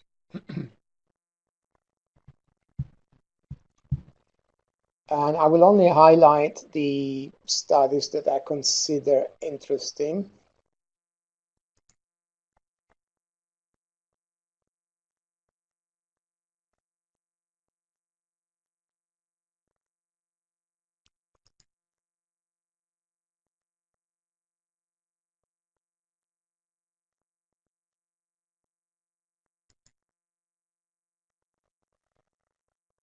Notice here the treatment group had 90% positive result, and it's not clear what positive result is. So, as I said, I don't read these articles for the clinical trials.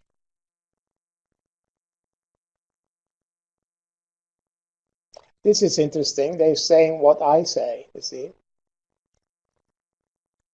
Contrary to traditional theory, according to which a deficiency of the kidneys is a factor in chronic asthma in adults in the late stages of the disease, in children, a deficiency of the kidneys is present from the beginning, and it is at the root of the disease. So that's exactly what I say.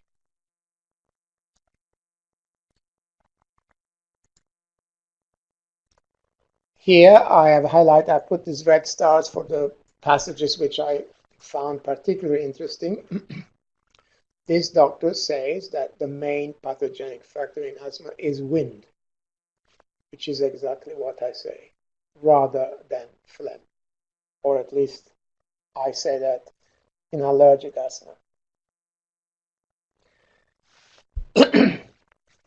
Interestingly, he says this wind is a different wind than what we usually consider in Chinese medicine, which is what I say too. Allergic asthma is due to invasions of allergens, which he compares to the Chinese concept of wind. Allergic rhinitis and allergic asthma are 2 manifestations of the same disease, again, which is exactly what I say. When the allergens settle in the nose, you have allergic rhinitis. When they settle in the bronchi, you have allergic asthma. Bronchospasm is a manifestation of wind as this contracts. So it's very interesting. So as you can see, there are a few doctors in China who have exactly the same ideas, same thoughts as I have. And in fact, I must say, I started thinking about the differences between allergic asthma and Xuan many years ago, probably 15. And my first ideas actually came from a Chinese doctor whom I met, who was actually a doctor of Chinese medicine and also a chest specialist, a lung specialist. So the first spark of the ideas about this came actually from talking to her.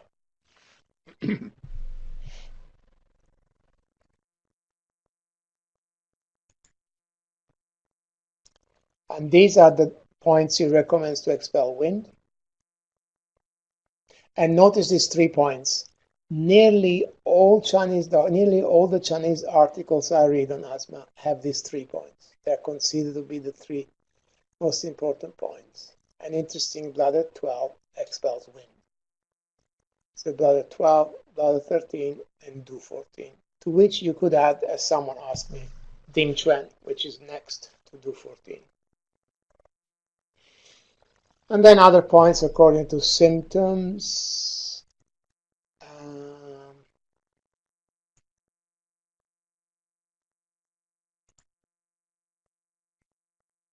Notice this doctor has the same 3 points. Bladder 12, 13, and do 14. These are considered to be the 3 main points. I would probably use these points, but I would say they're not enough. I think I would use lung 5, definitely. Rank 17, definitely. And also stomach 40, as I said earlier, not so much for the phlegm, but because it opens the chest and subdues rebellious Qi.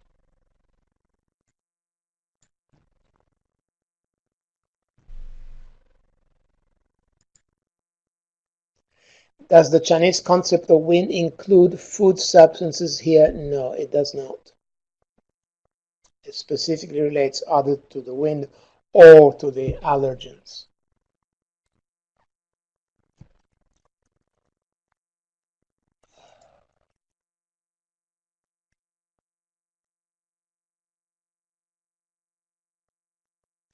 This is interesting.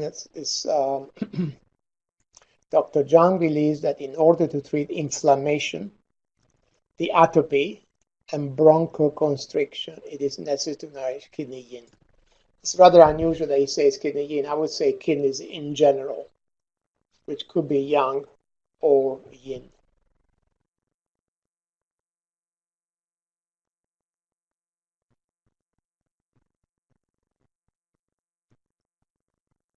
Notice the prescription they used. There were 764 patients with asthma, 600 in the treatment group, 164 in the control group, with bronchodilators, cortisone, and histamine, antihistamine, I suppose, yeah, not histamine. And notice the prescription they use. Mostly some kidney yin tonics and Qi tonics. And I assume Wu Wenzi was used there because it has an anti-allergy effect. It decreases the IgE.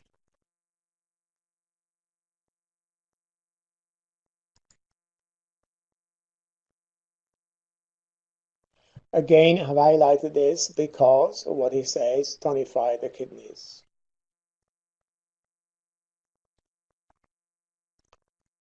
And it is very interesting what this doctor says. Tonify the kidneys, especially kidney yang, regulates immunity by regulating T cells and reducing the levels of IgE, which is, from my point of view, very interesting because it would confirm my view of the Ben of this disease.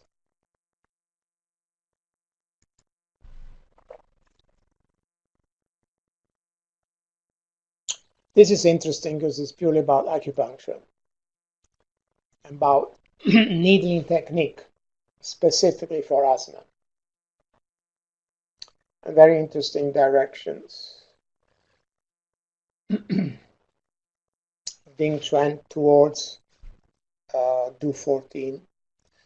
I think it's crazy though. I would never use Ding Chuan 1.5 soon. It's too deep. So don't follow this. Yes, I would follow this direction, so insert it oblique towards the 14. But 1.5 is too deep, so you're near the lungs there. And notice how they stress the needle sensation should radiate to the chest. Then they use lung, unusually they use lung 10. It's strange, you don't usually see lung 10 mentioned for this. And do 14 to a depth of 1.32. So this doctor obviously is a very skilled acupuncturist, and he stresses the direction of needling and the radiation of the needling sensation.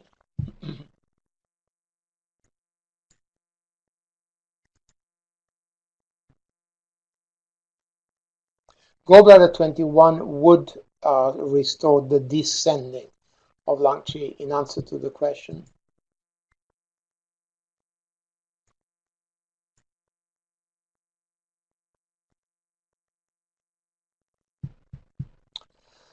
Okay.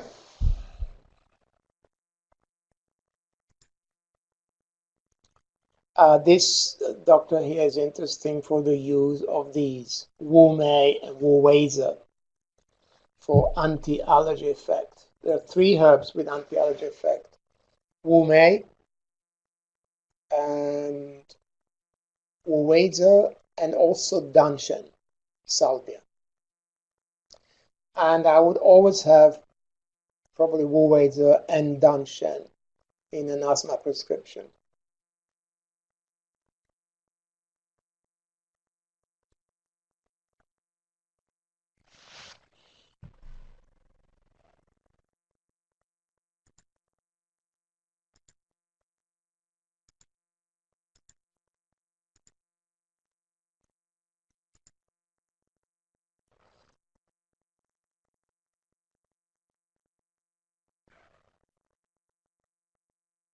This is different. These are doctors advocating invigorating blood. It doesn't really apply to what we're discussing. It's based on the principle that in chronic diseases, there is nearly always blood stasis. It comes from the blood stasis school of thought, which is a very big school. And blood stasis is indeed an extremely important pathogenic factor, but I don't think you don't see that in asthma that much unless it's asthma in an old person, non-allergic asthma in an old person. Interestingly, I was seeing, I might be do a little study with a local chest specialist in the treatment of interstitial pulmonary fibrosis, which is a disease basically of old people. The lungs become fibrotic, and basically they have breathlessness because the alveoli can't expand. And it's a disease specifically of old people. Only old people get it, especially men.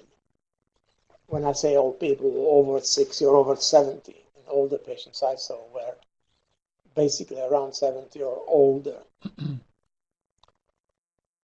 And I saw about 20 of these patients with IPF, interstitial pulmonary fibrosis.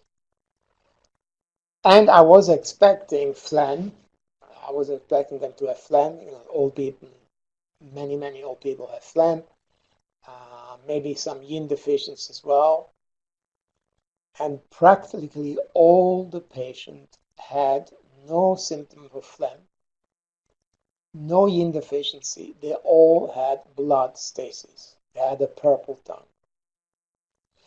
Why am I saying this? I'm saying this because it would confirm the view of these people, the people who are specialized on blood stasis. And there is a book on blood stasis, a Chinese book on blood stasis, which is published in English too, Blood Stasis in the Elderly.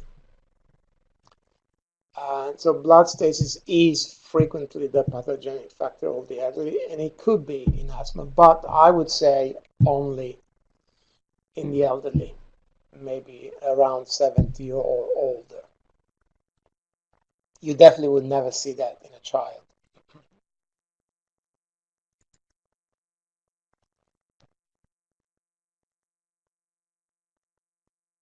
Interesting, this doctor treated asthma with large doses of Xuan, a kidney tonic.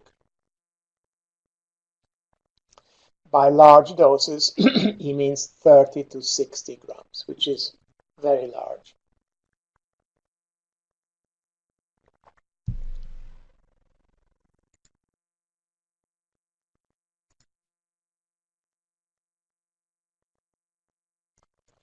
And this doctor talks about the use of insects. And I would say it's important, not in children, but it's important in the elderly. And for two reasons. One, they expel wind. And two, insects are particularly good for in the elderly with chronic conditions that are not getting better. And I do that, and it does work for anything really to do with the elderly. Let's say you're treating someone for Parkinson's disease, and it's not working very well. You just add one or two insects, Dilung or Jiangsan. And you can do it for anything, like, for example, also headaches. So let's say you're treating someone for migraine, and it's not working well. Try and adding one or two insects.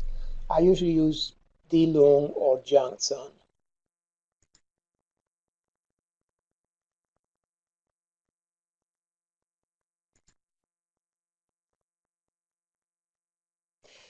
Yes, in answer to Helen's question, are enlarged sublingual veins enough to diagnose blood stasis even if the tongue does not appear purple anywhere? Yes.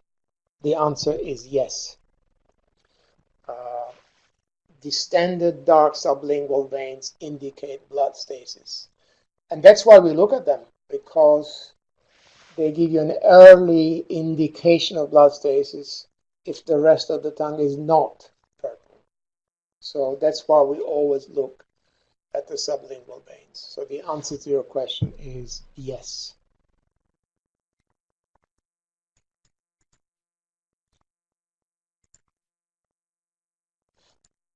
And those two are these are the insects I mostly use are Tilung or Jiangsan. I use Chantui a lot, but only in the context of skin diseases. It's great for skin diseases from wind, when there is wind in the skin.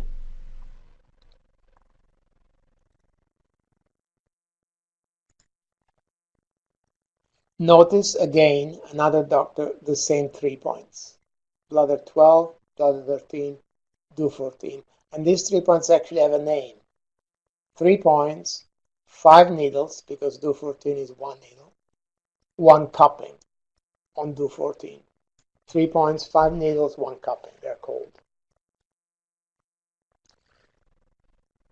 And notice this doctor here is different than the one we saw earlier. He inserts bladder 12 and 13 to the depth of 5 to 8 fen. You remember the other doctor inserted Ding Chuan 1.5 Zun. Don't do that. I would not advise it. It's too deep.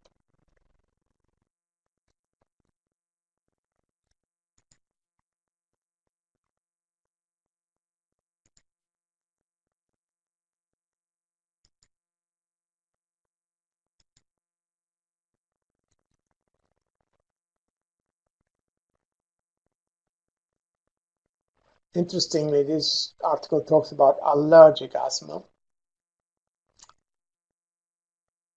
And the points are divided in these two groups, and they're quite strange points. They're quite different than the ones used by other modern doctors.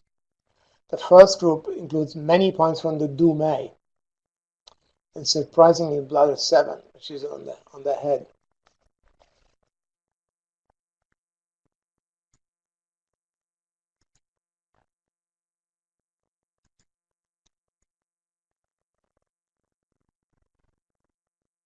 And the second group of points are points that expel wind, which points to 25 lungs and kidneys, this one. Points that expel wind and 25 lung and kidneys.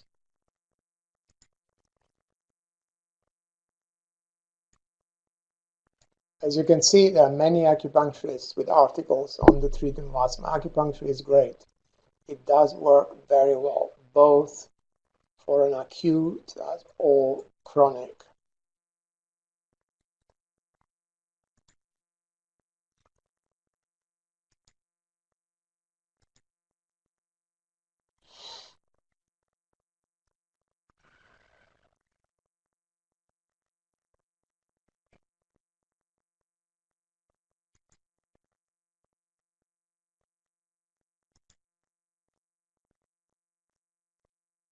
This is an interesting article from my point of view, the effect of tonifying the kidneys in asthma on serum levels of IgE and T cells. And this is the article I mentioned earlier, comparing the effect of tonifying the kidneys, purely kidney tonics, with Xiao Tongue in the control group. And the kidney tonic prescription had a better effect, and it decreased the levels of IgE. And this is the prescription. Very simple, I would say, not very elegant from my point of view. It's just a bunch of kidney tonics all together, some yin and some yang, mostly yang, in fact, except for Sheng Ti Huang. So yeah, it's just a bunch of kidney tonics.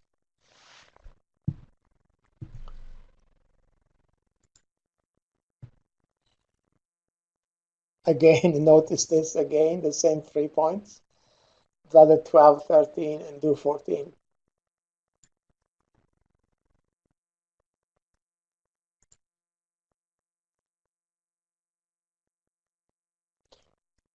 And this is an interesting article with the use of scarring moxibustion for asthma. I will never do scarring moxibustion, but you can do normal moxibustions on those points.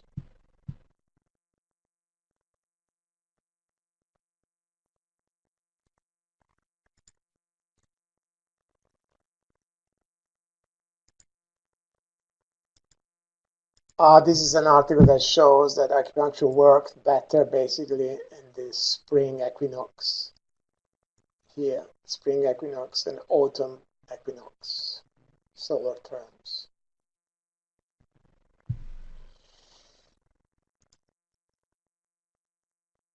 Okay, these are clinical trials. I don't usually pay any attention to these clinical trials. I'm sorry, but my views on clinical trials are a bit controversial,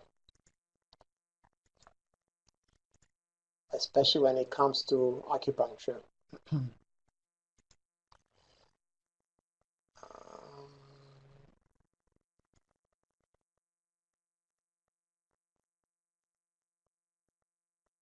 This is a classic case of atopic allergic asthma, 35-year-old. Notice that she had eczema since she was 3 months old. All sorts of steroid creams. Notice this is interesting, very interesting from my point of view. She had 3 children, and the eczema was always worse in the first 3 months of pregnancy and better in the last 6 months and worse after childbirth. Why is that interesting to me? It's interesting for 2 reasons.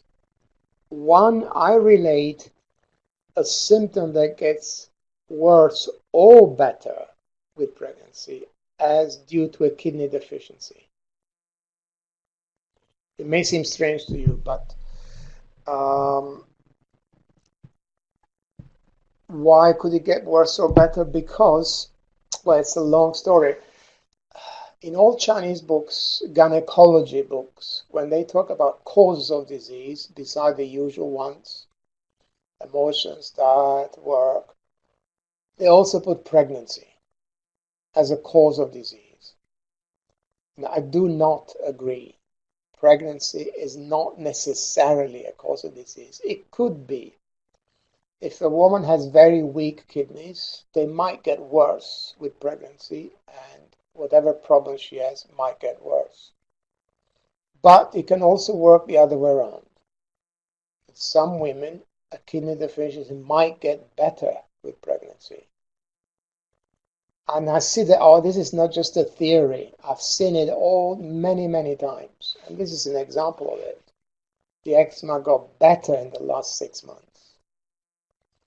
Why would it get worse in the first 3 months and then better? It means that the kidneys got better during the pregnancy. Because pregnancy is not, most definitely not, a cause of disease. It may be, but a kidney deficiency may even get better with pregnancy. So that's why this is very interesting from my point of view. And that's why if a symptom gets better or worse during pregnancy, I attribute it to a kidney deficiency, which means the kidney deficiency is getting better in the first example, or the kidney deficiency is getting worse with pregnancy. But it doesn't have to get worse. It can also get better. So this is very interesting. They will be worse in the first 3 months, and then the kidneys get better, and it's better in the last 6 months. And worse after child, the aggravation after childbirth can be easily explained with loss of blood and also loss of Qi. And notice that this is a classic case, atopic case. Besides having had eczema since she was 3 months old, she also had asthma since the age of 3. And it was clearly allergic. Dust, house dust mites, animal fur, dairy products, and shellfish. And she also had rhinitis. So she had all 3. Eczema first, asthma, and allergic rhinitis. Notice what it says about the tongue. Unremarkable, nothing special, which happens very often in allergic asthma, atopic asthma, confirming that the pathology is primarily wind.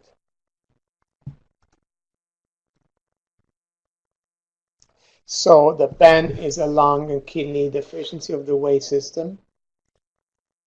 The kidney Jing is affecting the lung Po and the skin. The kidney deficiency is confirmed by the fact that she got worse in the first 3 months and better in the last 6 months. And the eczema is of the chronic damp heat type. And at the time that she came to me, her main problem was the eczema rather than the asthma, and that's why I concentrated on treating.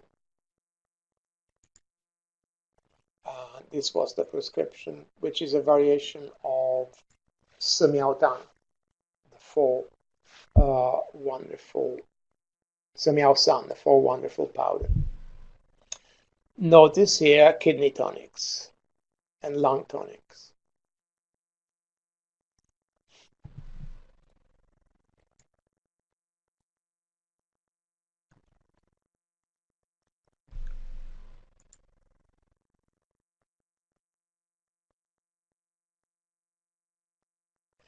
Does the improvement of kidney deficiency of the mother, I suppose, not cause a deficiency in the fetus? No. Why would they?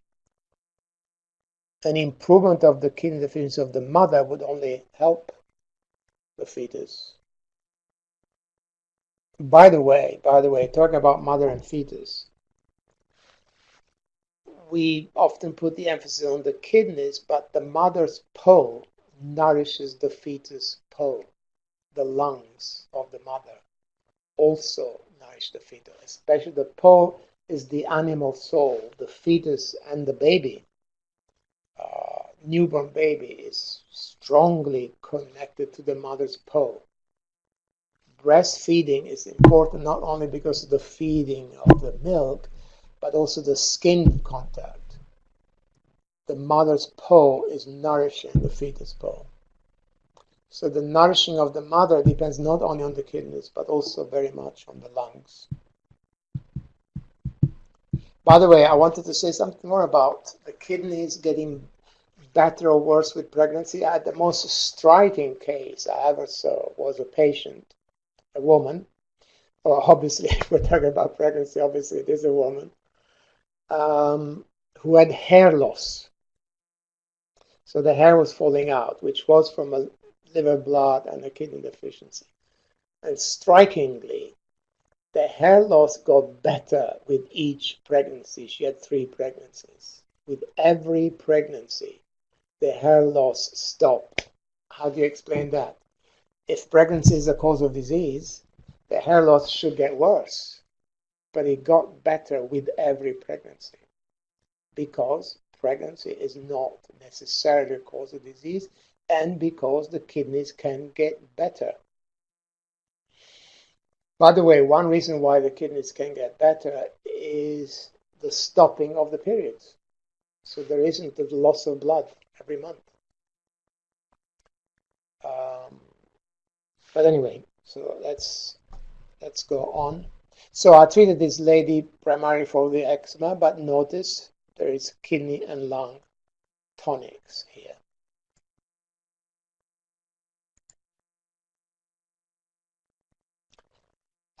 This was a 19-year-old, same eczema and asthma since she was 2. Notice that. And when she came to me, both the eczema and the asthma were still very bad. She was using a bronchodilator. This is a bronchodilator. Ventolin and Becotide is a steroid inhaler,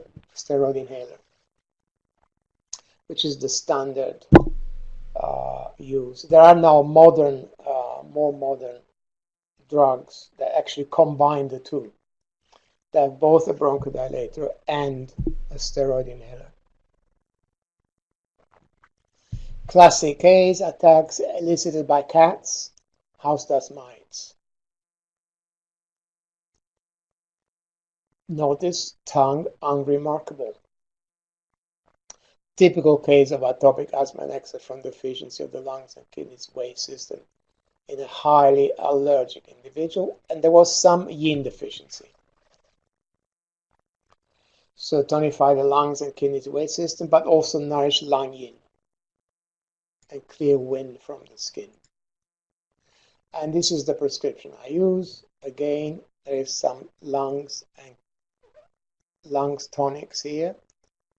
Herbs to restore the descending of lung qi, expel wind, kidney tonics with a kidney yin tonic, something to nourish the skin, plus herbs to expel wind heat and damp heat from the skin.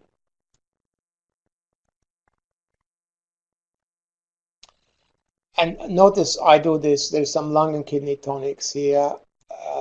And that's as a result of my theory of the pen of atopic asthma and eczema. Most Chinese doctors would never use a kidney tonic for eczema. It would be unthinkable.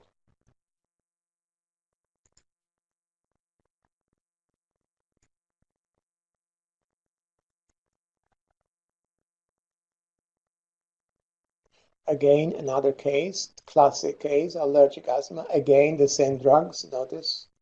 Ventolin is a bronchodilator, Becotide is a cortisone steroid inhaler. Elicited by exposure to dogs, cats, house dust mites. Mild eczema compared to the previous patients. Tongue, just red on the sides and tip. Again, clear case of lungs and kidney waste system deficiency, but there is some difference. Every patient is different, as you can see. The previous patient had some kidney lung yin deficiency. This patient has some liver yang rising and some kidney yin deficiency. So that has to be, you have to take that into account when you make a herbal prescription.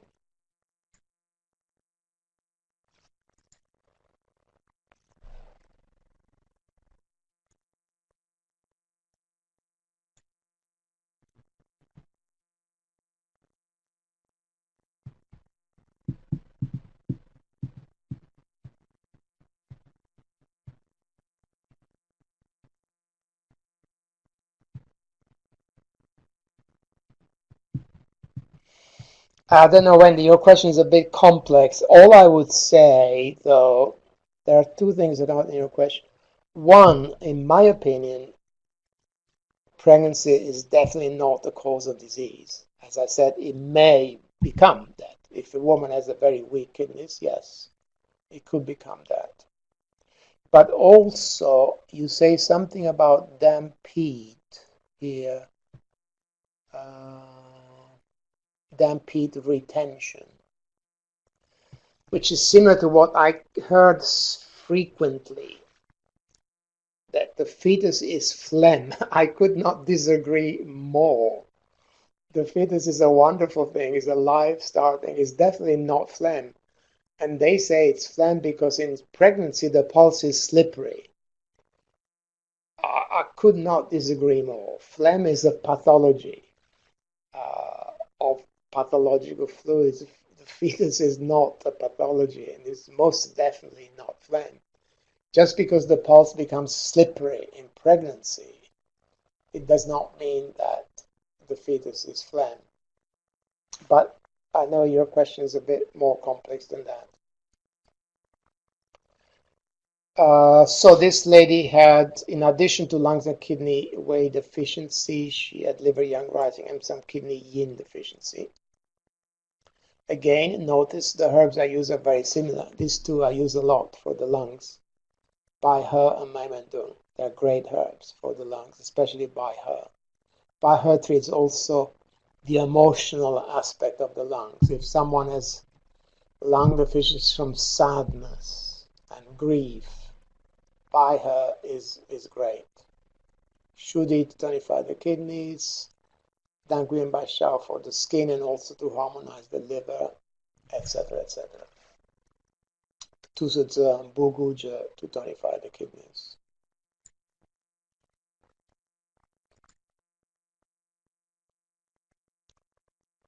Okay, these are all very similar. As you can see, they're very similar cases. A lot of asthma and eczema, the same drugs, Ventolin and Becaflor-Becotide.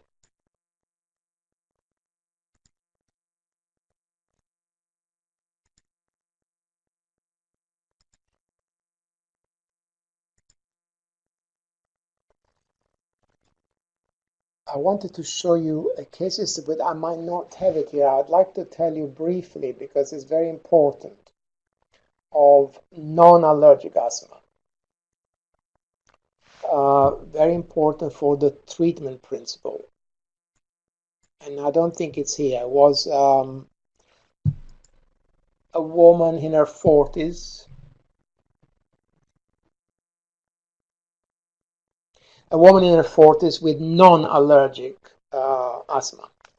Classic example, spleen deficiency, some kidney deficiency, and phlegm. So I treated her with acupuncture and also with some remedies.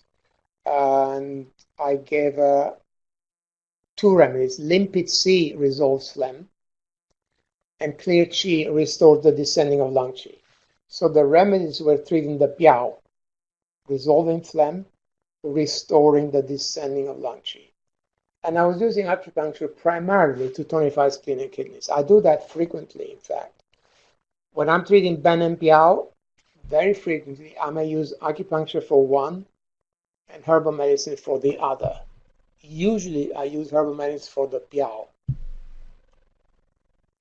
So in this case it was resolving phlegm and restoring the descending of lung Qi.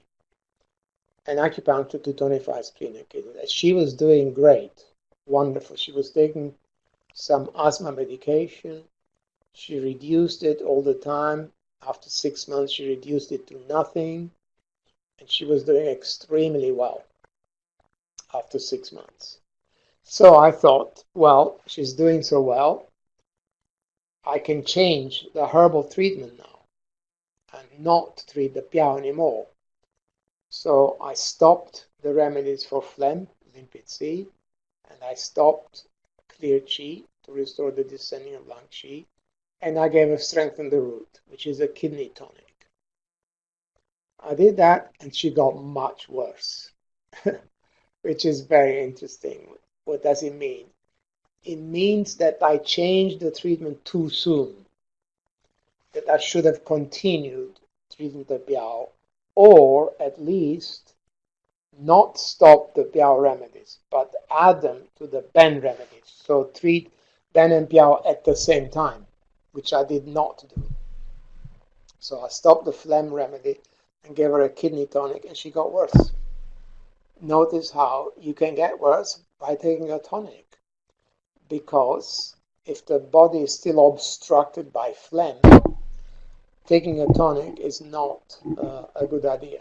So at the very least, I should have treated both, the Xiao and the Ben. So after there was that aggravation, I went back to the previous treatment and she was fine. And eventually I did adopt the treatment of treating both the Ben and the Xiao. The significance of the red tip in that case, that liver yang is affecting the Shen with some heart heat.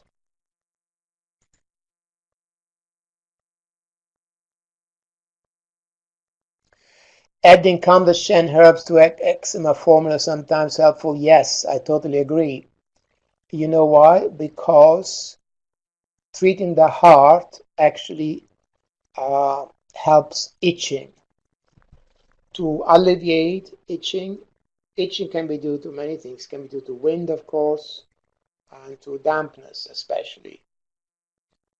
But in order to treat it, treating the Shen, treating the heart, actually helps itching. So yes, I agree with what you say.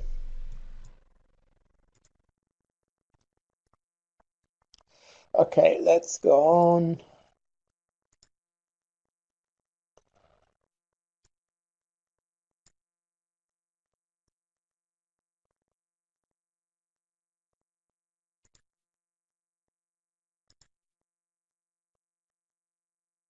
Notice how many patients I had. These are just a few with asthma and eczema.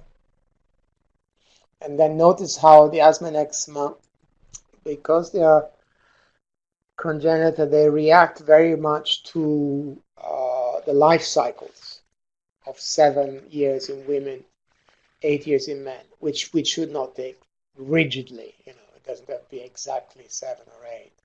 And things get better, then after 7 years they get worse, and then the eczema gets better, the asthma gets worse, like that, following the life cycles.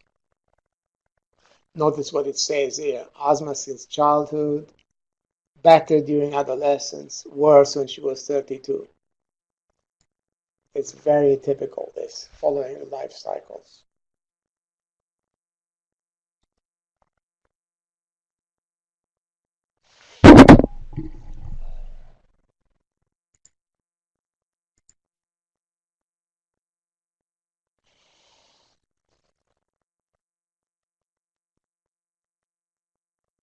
This is an example of not allergic asthma, non-allergic.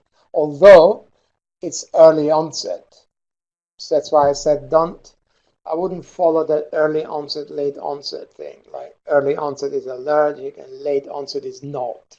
Don't follow that rigidly. This man had non-allergic asthma from childhood after bronchitis. So it would be, from the Chinese point of view, would be typical residual pathogenic factor. Notice the following life cycles: improved when he was 17, which roughly 2 times 8, roughly. We don't have to take that too rigidly. No allergy, no familial incidents, no eczema. So definitely not allergic. And it was aggravated by 3 years before he came to me. It was aggravated by a cold, which went to the chest and caused bronchitis. He had antibiotics, and after that the asthma was much worse. And of course, he was put on a steroid inhaler and bronchodilator, which is the classic. So this is a clear case of not allergic asthma with phlegm in the lungs and deficiency of lungs and kidneys.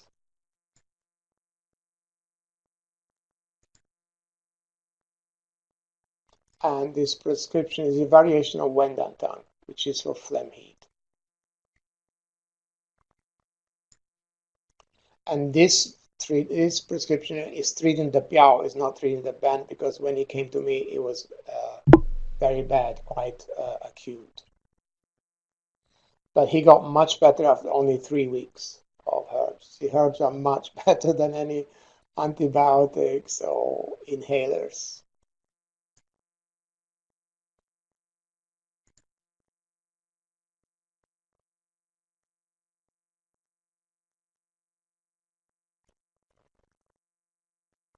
Okay. I want to say something briefly about Western drugs, actually. We should understand them.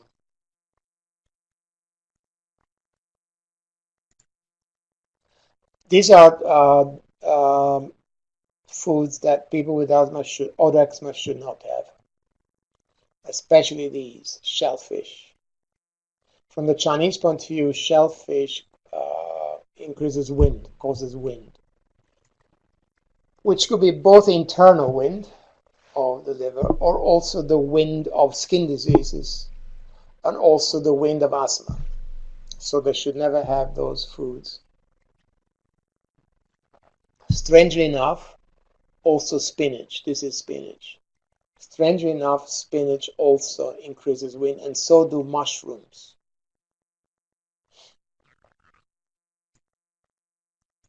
So these are the foods they should avoid.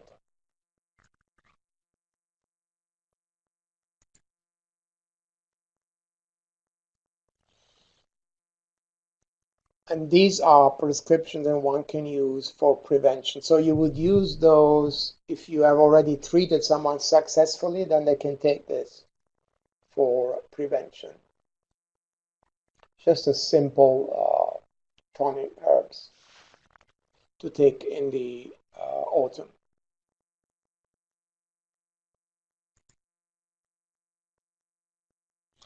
And this is the same prescription we already mentioned for external use. To apply, I've already mentioned this one.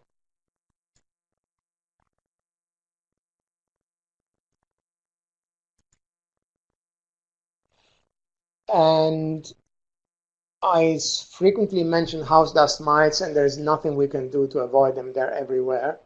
But especially if you treated a child who's highly allergic, and especially if they've got eczema. Eczema is a dreadful disease. I think it's worse than asthma. I don't know if you've ever seen somebody with severe eczema.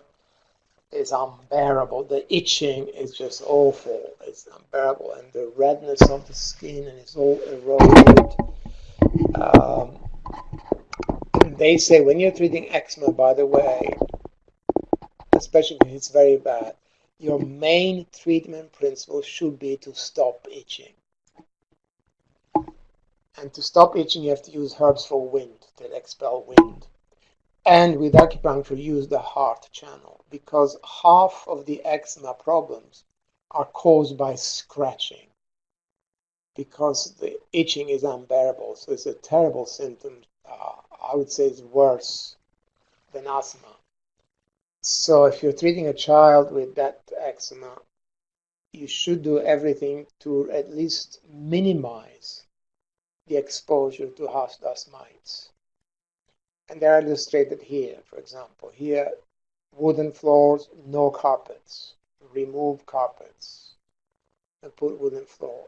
Cover the mattress with anti-allergy covers. There are anti-allergy covers which stop the house dust mites from going through, but they still breathe.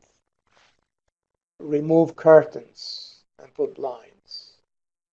And if the child has a favorite toy like that, you should put it in the freezer overnight, once a week. That would kill the house dust mites. So you can never get rid of them, of course, but you should minimize them. And you can do all these things. And also no down comforters. In England called duvets, but synthetic ones. And hypoallergenic mattress covers.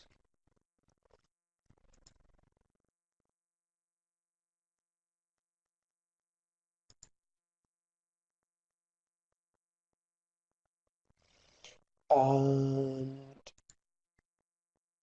Yeah, let's go briefly through the drugs and then we stop. There are four basic categories of drugs. Anti-allergies, they're the bronchodilators, corticosteroids, and leukotriene antagonists. The anti-allergy drugs are drugs that stabilize the mast cells in the bronchi and reduce their sensitivity to allergen stimulation. They're only used as a prevention, as a prophylactic in the prevention of asthma. Interesting, they seem to be more effective in children and adults. In my view, these drugs are the ones that make the most sense because they are treating the cause, they are treating the mast cells in the bronchi, stabilizing them, reducing the IgE. Strangely enough, they are not used very much. I remember in England 20 years ago, this was very common, Intal inhaler. For some strange reason, it's not used anymore, or hardly ever. And as I said, from my perspective, these are the ones that make the most sense, the mast cell stabilizers. Because the others, the drugs that treat the inflammation, in my opinion, are treating the effect rather than the cause of asthma. If you remember, there was one or two doctors who actually agreed with that view. Bronchodilators, of course, are very widely used. A child has asthma, or they think they have asthma, the first thing they use is bronchodilators. They are beta-2 adrenoceptor stimulants, and they all affect the heart, although the modern bronchodilators affect the heart less because they would stimulate, the sympathetic stimulation would stimulate the heart.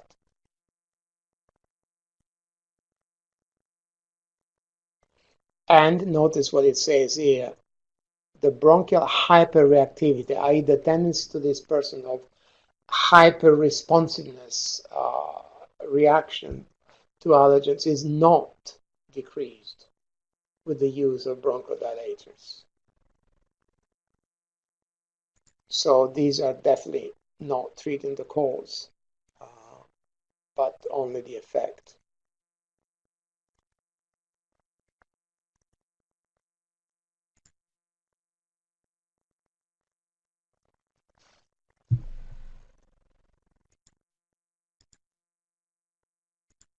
And these are the most common ones used. Ventolin is used a lot, especially in England.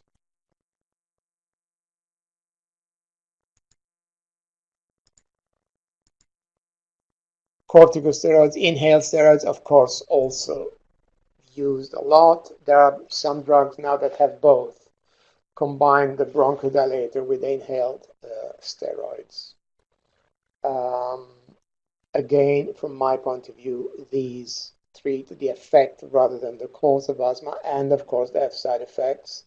Although the inhaled steroids have much less side effects than the oral steroids, but they all affect the kidneys, in my opinion, and they may induce a kidney deficiency, and they also seem to cause empty heat.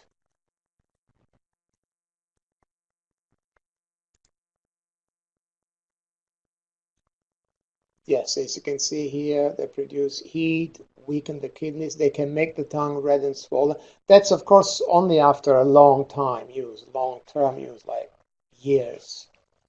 The kidney positions become weak. And I noticed that corticosteroids, especially oral one, would slow down the effect of acupuncture and herbs, in my opinion. That's something I've noticed. Although there is no contradiction in using both, but I do think they slow the treatment down.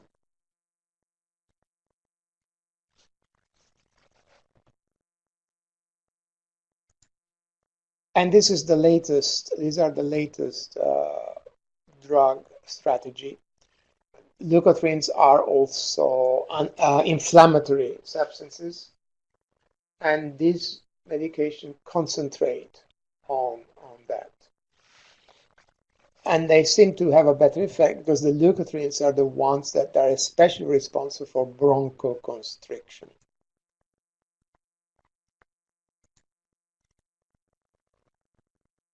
And these two are the ones that are mostly used in the United States.